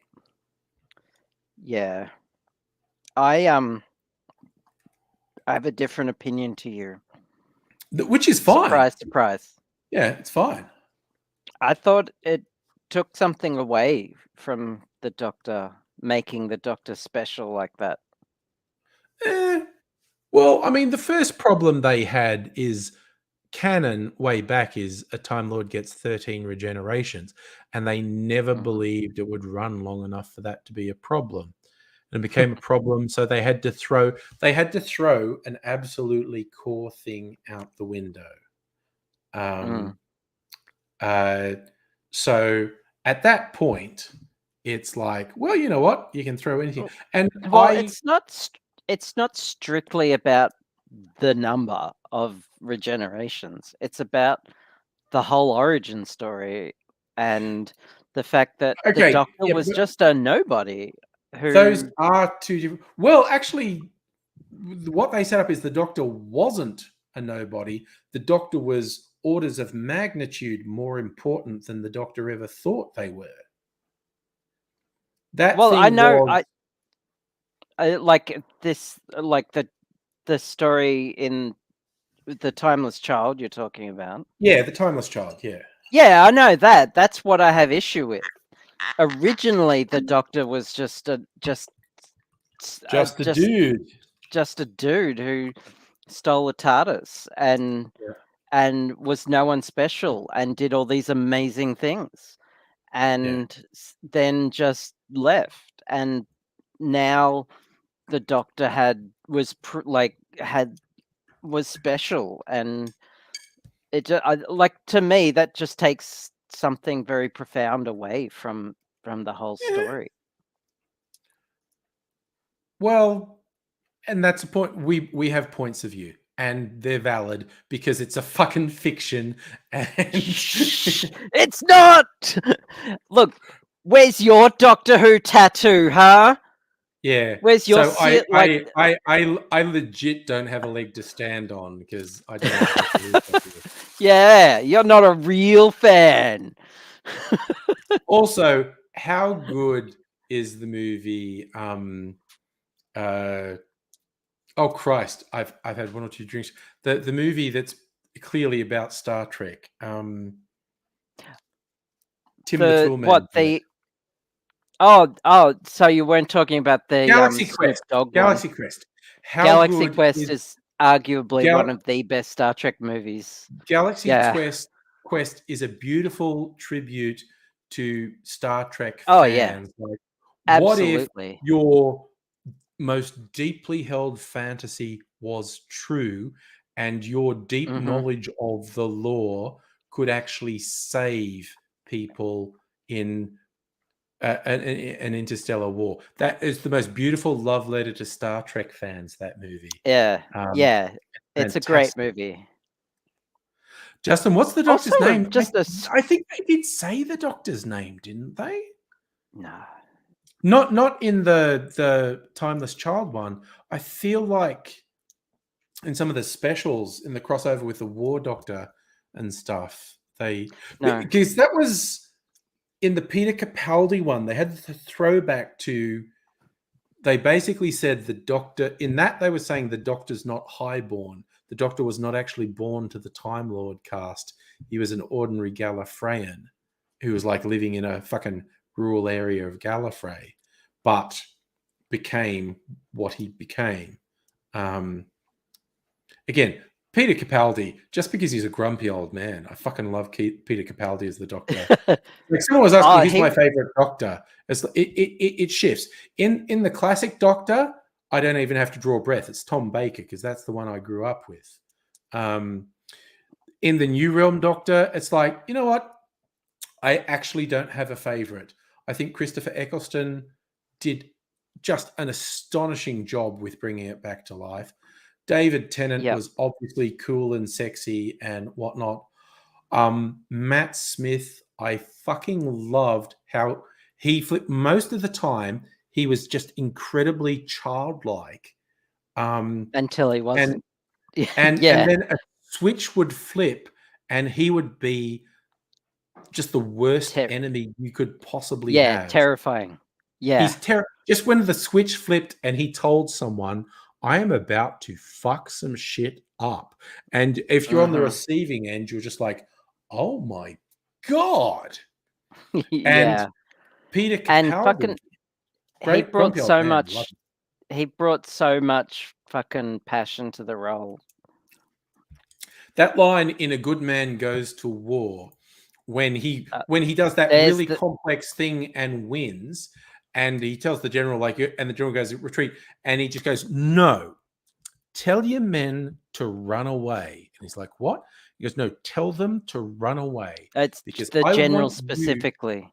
I Oh, want yeah. you to be known as General Runaway, because I want children to laugh outside your home and call you General Runaway, because I want people to know if they try to get to me through the people I love, what's going to happen. And at this point, I'm just going, what the fuck? He was playing and being, ooh, I'm the wild, crazy guy with an incredible scheme to get. And then he just turns hard as nails and go, I will fuck you up. I will just fuck you up. You pissed me off, and I now just want to fuck you up. And it was just like, because if David Tennant does it, he goes, yes, because David Tennant's like the James Bond Doctor Who. He's just going to go and, fuck things up. But Matt Smith he's a child. He's running around, oh, I don't understand kissing. And it's like, but also, oh, now I'm angry. And oh, I don't know what's going to happen next. I loved how he did that. And Peter Capaldi, there was that whole thing because he actually took on the face of someone he'd met in Pompeii. Yeah, from Pompeii, yes. And he was trying to communicate something to himself and to the universe in general about what he was trying to learn. And he would flip between being just a grumpy old man, which personally, as a grumpy old man, I just love. But then he would also just be supremely compassionate. And in that thing, Heaven Sent, Yes. Hell, the 2 episodes, Heaven Sent and Hell Bent, the thing where he works out the Time Lords have trapped him in a thing because they want him to tell them something. And he could be one-hander. The one in the castle. Oh my God. Yes. He could be released at any moment if he just told them what they wanted. And he refuses. And there's that wall that's however many meters thick that's made of something harder than diamond. And he just punches it, and he keeps dying and coming back and then doing it again. And you get that thing with when the Time Lords work out what he's done, he's been doing that for billions of years. And he's just so fucking hard-headed. He's just like, no, you guys, I'm going to make a point now. I've worked out all I have to do is capitulate to you, and this will be over. Or I could repeat this thing I'm doing for literally billions of years. And and that dust on the ground when he wakes up, that's him. And the skulls in the water. Yeah. Yeah. That was dark. It was profound and dark, and I loved it. And then when he's on Gallifrey and when the oh God, what's the boss called? Rassilon. And he literally does a line in the sand, and he just goes, yeah, and he just says to Rassilon, get off my planet. Yeah. Yes. It's that was hardcore. And again, just having a grumpy old guy be the Doctor again was cool, because it's like young and sexy Matt Smith, young and sexy David Tennant, having a grumpy old man in again rocked as far as I was concerned. I'm gonna and I think switch. I'm gonna switch my camera for a bit. I just need a break. Yeah, have a break, definitely. Cool. I think even a lot of a lot of people who don't like the scripts in the Jodie Whittaker era acknowledge Jodie Whittaker is actually very good. Thing. Oh, sorry, Justin, I missed that. Who's my favorite master? My favorite master is Missy. Missy was fucking incredible. Missy is very good. Classic stuff. I like in classic Doctor Who. I like both the original Master Roger Delgado and the second one, Anthony Ainley. John Sim, who was the first Master in the new era, he was okay. I didn't love him. He was okay. Missy fucking rocked. Missy was incredible.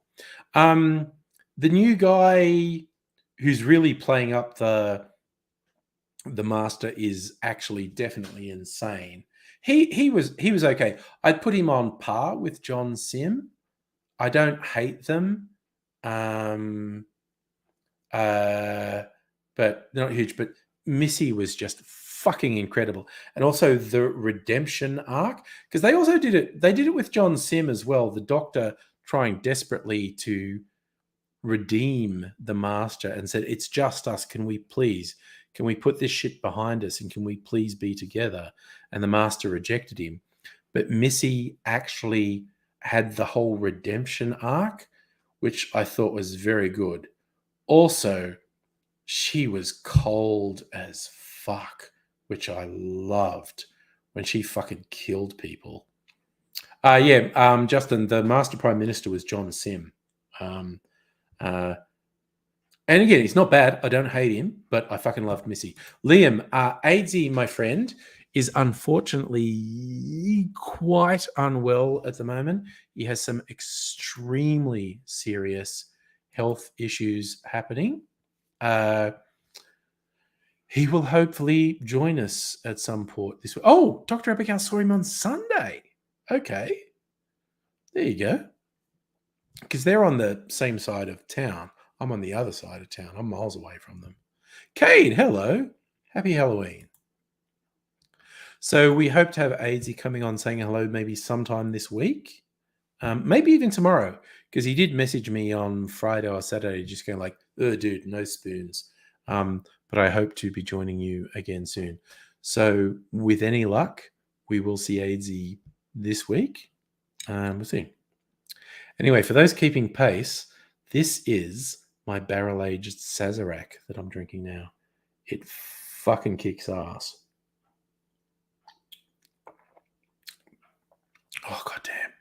If I do say so myself, I make some mighty fucking fine beverages. I have also decided what my next barrel-aged cocktail is going to be. I might make it tomorrow. Then it's going to be in the barrel for at least 3 or 4 weeks. Oh, shit. Okay. After this, I need to taste my potential whiskey, the new make spirits I've been aging in there. Oh, yeah, no, Liam, it is a bit fucking rough, my friend. Aidsy has, even by Aidsy standards, he's got some pretty rough issues at the moment. It's kind of like when people ask how Aidsy is, I say it's like, well, it's a comparative scale.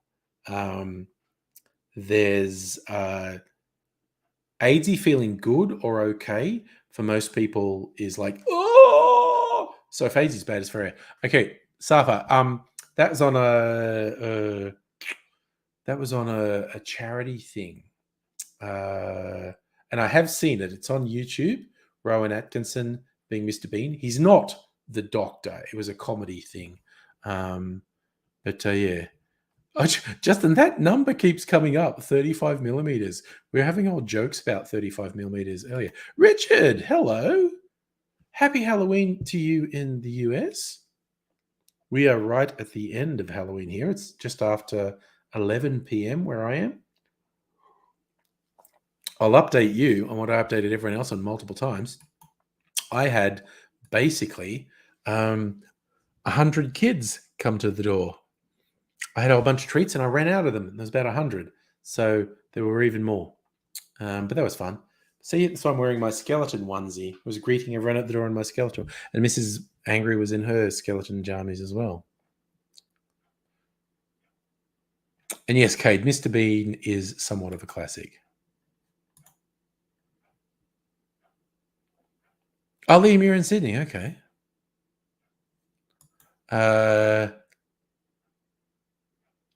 Zafa, I think you've misspelled something and I'm not entirely sure what you're asking me. Rhubarb? I don't know. I'm not entirely sure what you're asking me. Also, because I've had several cocktails at this point, I was about to say this is my fifth cocktail of the evening. Watch the fuck out, kids. Justin, I love candy corn. Dr. Abigail hates Mr. Bean. I don't like Rowan Atkinson as a person, quite honestly. Rhubarb drink. No, okay. This is a Sazerac. A Sazerac is basically an old-fashioned with a splash of absinthe, and you use Peychaud's bitters instead of Angostura bitters. Now, okay, I'm getting into folklore. Sorry, Safa, you opened the door.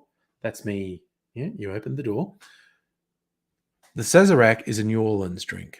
Or if I'm going to be a super wanker, it's a New Orleans drink.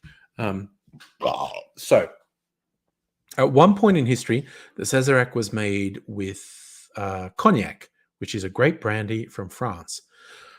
But then there was a period where it was impossible to get to cognac. There was a grape blight in France, so there was a period where it was impossible to get cognac. So the Sazerac mutated to, instead of being a cognac base, was a rye whiskey base. And so these days there's a lot of debate. Should you make your Sazerac with a cognac base or a rye whiskey base? I split the difference. This is made 50-50 whiskey and brandy, because cognac is a brandy. So, and because I made it in a barrel. See my barrels up there? Mimsy's just looking after my barrels. They hold about a litre. So it was like 500 mils of mixed whiskies. There's at least 3 or 4 whiskies in there. 500 mils of brandies, and then some sugar syrup, a little bit of absinthe, and some bitters. Oh yeah, no, Richard, that Sol. We're going to say that for Sol. Yeah, no, it's just fucking. That's just horrible and tragic and unimaginable. See, Safa, I like small barrels. Those are the smallest barrels you get, 1 liter. You can get bigger ones. So I like small barrels, and I kind of like. Kay, do you like Johnny English? I kind of didn't, but that's cool. See, like the fact that you like something and I didn't, it's meaningless. You enjoyed it. I'm glad you enjoyed it. Mini Ninja, hey, how are things doing? Still going, bro. Still going. Apologies if I've been presumptuous by saying bro as well, actually. Drinkies. Okay, it's like 11:15. But that's okay, because I don't have to be anywhere tomorrow. And you all helped me. I've shot the video for 3 shorts tonight. What are you doing now, Mimsy? What are you looking for? She's being super weird over here. Yes? I think she's waiting for me to go to bed, because she basically sleeps on my side of the bed. Or even between my legs. Like if I'm sleeping on my back, she like climbs on me and I'll like just sleep with my legs spread so she can sleep between. She finds that comforting. She's a big sook.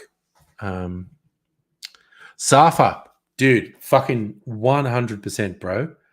Fried rice. I fucking love fried rice. And I'm surrounded by really good Asian food places. My offspring like noodles. They really love getting the noodles with the broth and whatnot, which I'm fine with. But there's a place, there's a street not far from me where it's a whole bunch of really good Asian food places. One of them does the noodles, but there's no broth, so it's like dry noodles. But the noodles are cooked in a broth, and but then there's no broth in it, so you get like the noodles and whatever. And I fucking love it. Safar, I'd probably do the special fried rice that has the shrimp in it. Dude, now you've put this in my head. Man, I'm probably going to get some fucking special fried rice tomorrow. Oh my God, there's also this, I think it's Korean? Kimchi Grandma, it's called. Not in my, I have to drive a little bit to get there. It's in Carnegie. But it's worth it because really, but they give you these huge fucking serves of just whenever you get something from them, like, well, $25 for Asian food, that's expensive. But then you get it and it's several meals. It's huge. And like Young Ms. Angry got this thing, and it was a soup. It had meat and had noodles and whatnot, and it was this it was like, seriously, she had like 6 meals out of it. Like I said, I'm going to get some takeaway. What do you want? And she ordered this, and I was looking at $35. Fuck, okay. And we got it, and it was fucking huge. And I'm not even exaggerating. She had 4 to 6 meals out of it. It was just wild how big it was. Safa, I'm not a wasabi guy. I'm not a hot food guy. Like the other night, I got this burger from a place. It was oh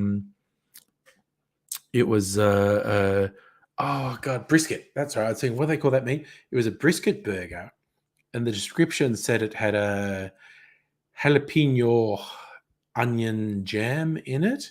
And I said, okay, fellas, with hot stuff, I'm like super wussy. Like I'm mega white guy wussy with hot stuff. That says jalapenos. How hot is that? And the 2 guys behind the bar in unison went, it's not hot. And so I ordered it. It was not hot. It was actually sweet. It was actually quite nice. So I had this little burger, and it was some really nicely cooked brisket. The jalapenos onion jam was actually sweet. And then, it had some, salad in it. And it was quite nice. But I am not like a spicy thing. So I don't do wasabi. I don't do really serious curries. I don't do really serious chilies. I am super white dude.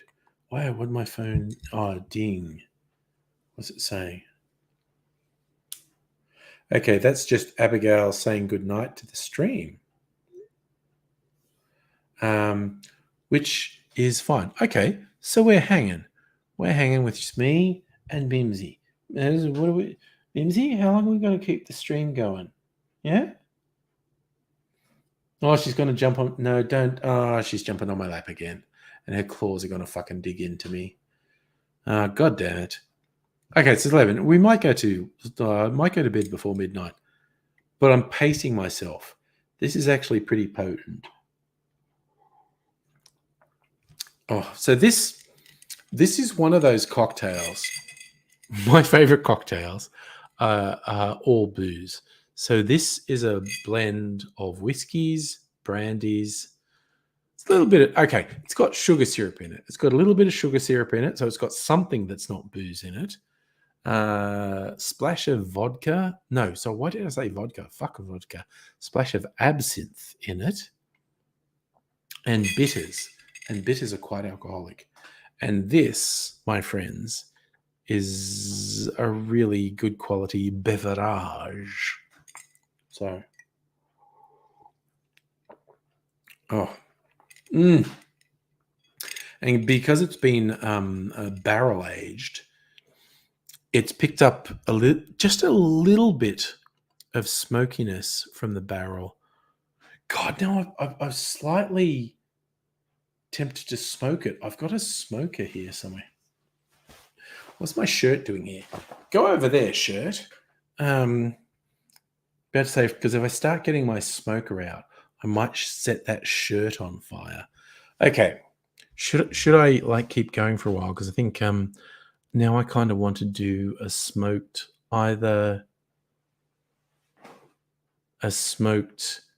Sazerac or maybe an old fashioned. Because I've got a smoker here somewhere. There it is. I can see it. It's a little UFO. That's what the guy who made it calls it. He made it on a lathe at home. He's in the Czech Republic. I think he's in that part of the world. Czech Republic, I think. It wasn't cheap, but it's handmade and it's beautiful. Okay, I'm going to show it to you. I may or may not smoke something, but I'll show you the UFO smoker. Ugh, it's just over here. Ugh. So, get it?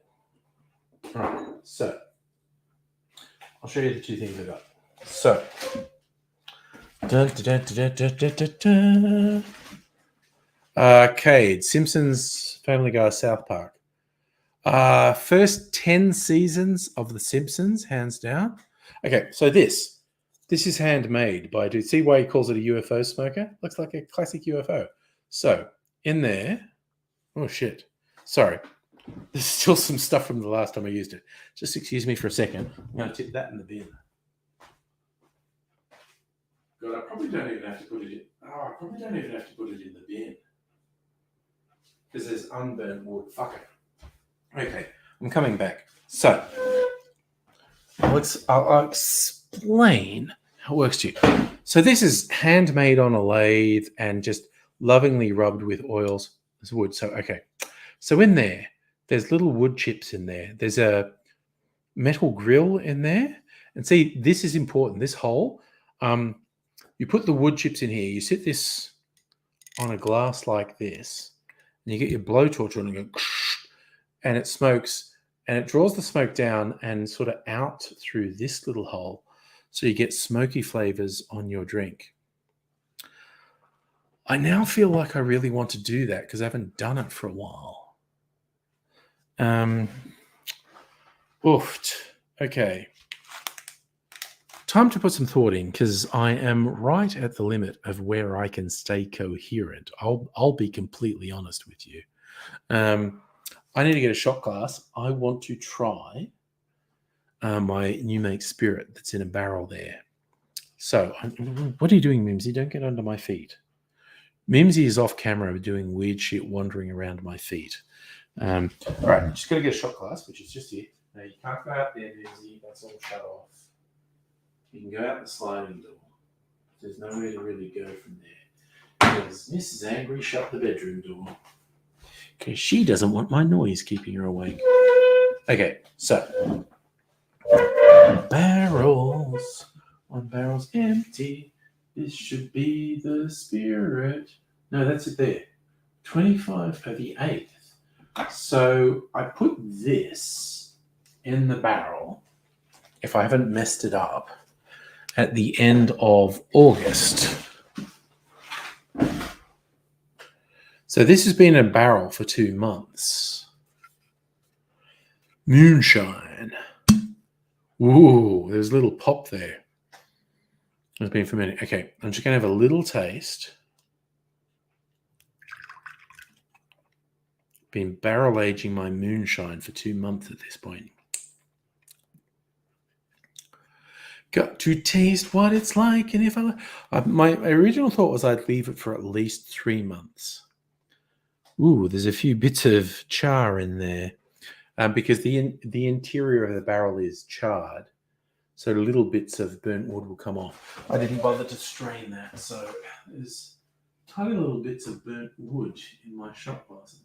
All right, so time to try this.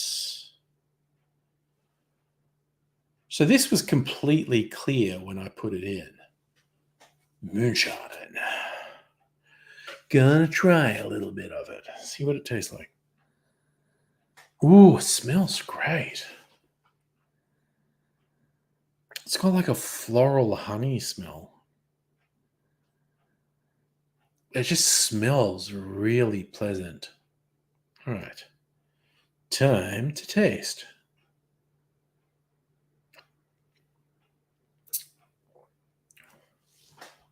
Ooh. Okay, I think it's still reasonably high proof, and there might even be a bit of evaporation happening in there, which might have concentrated a bit. Oof! It's got a bit of burn in that.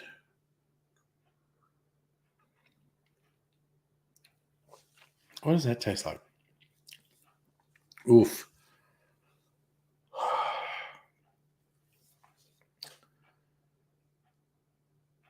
Whew.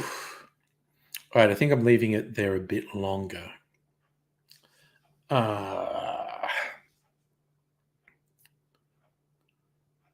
are all those flavors in there? Because I should have kept notes on what was in that barrel, but that barrel has previously had, it's had port, it's had sweet vermouth, it's had various spirits in it, it's had various cocktails in it.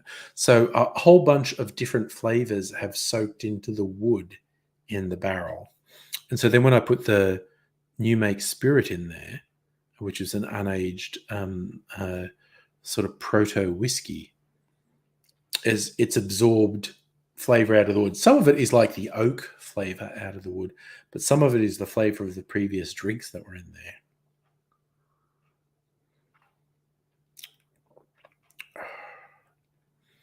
there. Oh, it's quite sweet and fruity.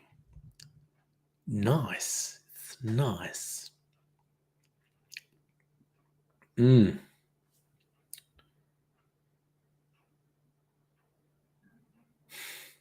Suppose I shouldn't be scared of just a few little bits of burnt wood. I mean, I kind of have this compulsion to get a sieve and strain them out. Just add. Oh, there you go. They didn't fall in. I just added the booze to my Sazerac. I'm feeling like, okay, I maybe don't want to have an entire extra cocktail tonight, but I do want to show off the smoker. I just want to show you the smoker because I just think it's visually cool. So the whole thing, the reservoir in there, it's got wood chips in there. That's actually apple wood chips. And there's a metal grill that stops them going in. And this little hole makes convection happen. It draws smoke down and out here. So I'm going to get my blowtorch. I've got like a kitchen blowtorch up here on the fridge. And hopefully the webcam will pick it up because I think it looks really cool when you do it. So I'm just going to do this just for fun. Where's my blowtorch? It's up here somewhere. There it is. Got my blowtorch. Okay. Got a blowtorch. Let's put the blowtorch to the belly. So, the glass here, my Sazerac's still in it. Is that Cade? You went to the Beverly Hills Hotel. No fruit jingles. You're weirding me out, Cade. So, we do the blowtorch on here.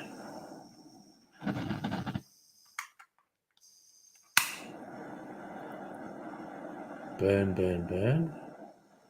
We burn the wood. You see how the cocktail's full of smoke now?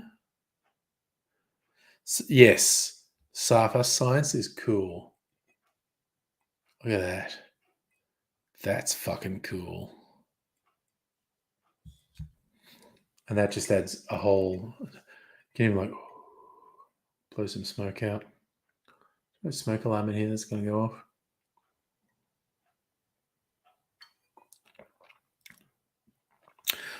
Holy shit, that actually works so well with the Sazerac.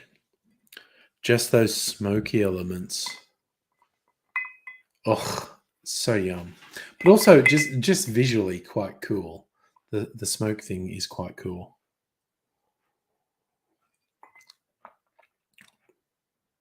Oh, damn, that's good. Put my cherry back in there. Oof, what are we, 11:30? Yes, Safa, very true. That looks like Cad Bane's hat. Very much so. And yes, Cade, if we had this science in school, we would have been more into it. Still got embers in here. See me blowing smoke? Because there's still embers in the applewood chips.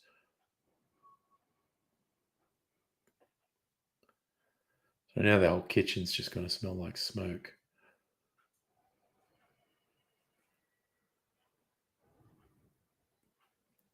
But now I'm a mysterious wizard with my smoke.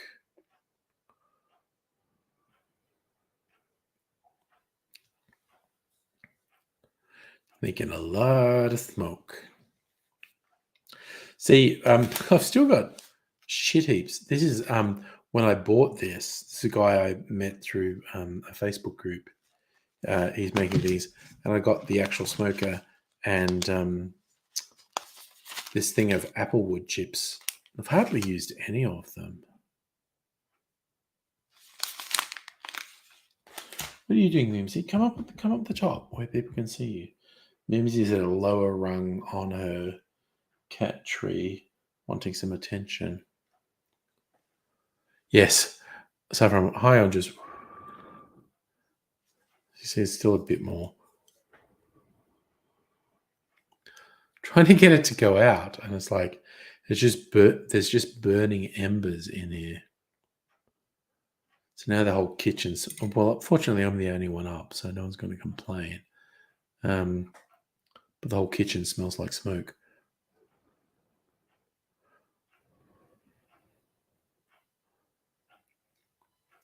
But yeah, I do this sometimes with herbs, like I get herbs from the garden, like rosemary or something, and burn them in the smoker.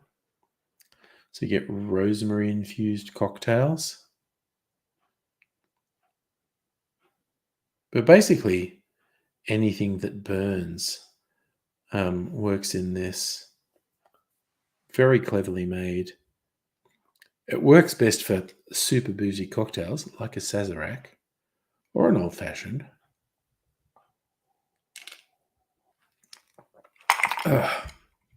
Yeah, I think sometimes I forget about this.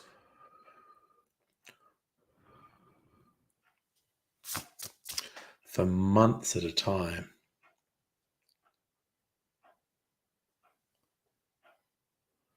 But it's such a neat design. And I love that someone made it by hand. And it's funny because he was on, like, as a guy I knew through a Facebook group. And he was initially going, I made my own smoker. It was this. And it's super easy. And I actually commented, like, dude, I don't think you know how few people, A, have a lathe, and B, know how to use a lathe. What you're doing is really specialized. People might pay you for it. And he goes, really? And so we set up a thing to do it.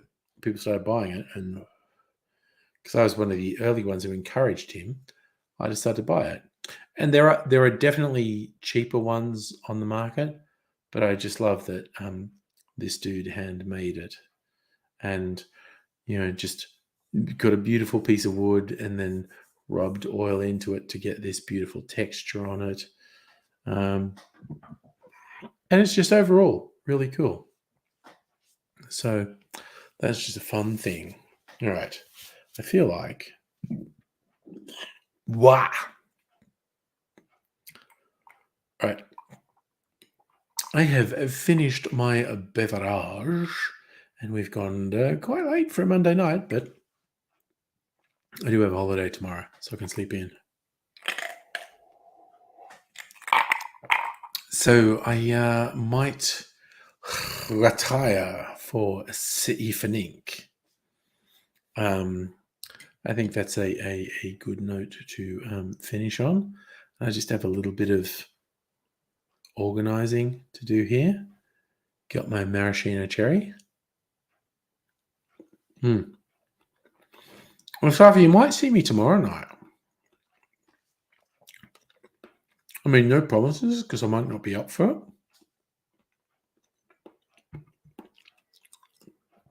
But I might be up tomorrow night. But if I'm not up tomorrow night, I will be here on Thursday. So we shall see. This has worked out well. I've got my short videos. I've got 3 short videos shot tonight. So what will I be doing tomorrow? Part of what I will be doing tomorrow is editing those and turning them into videos I can put on my cocktail channel. Yeah, it was a nice Monday surprise, Safa. I agree. It was somewhat spontaneous because I decided to not do a stream last night and instead watched some stuff with Mrs. Angry. And then I realized, oh, so Monday it can start late because there's no work on Tuesday. So to Mrs. Angry, do you mind if I just do a stream? She's cool with it. And so we do that. So I may or may not do a Tuesday night stream. Well, that's going to be completely dependent on how I feel. So I guess completely dependent on how much sleep I get tonight. We'll see how well that goes. But you fine people, please take care, look after yourselves, and I hope to see you another time. But until such time as I do see you, I will say bye for now.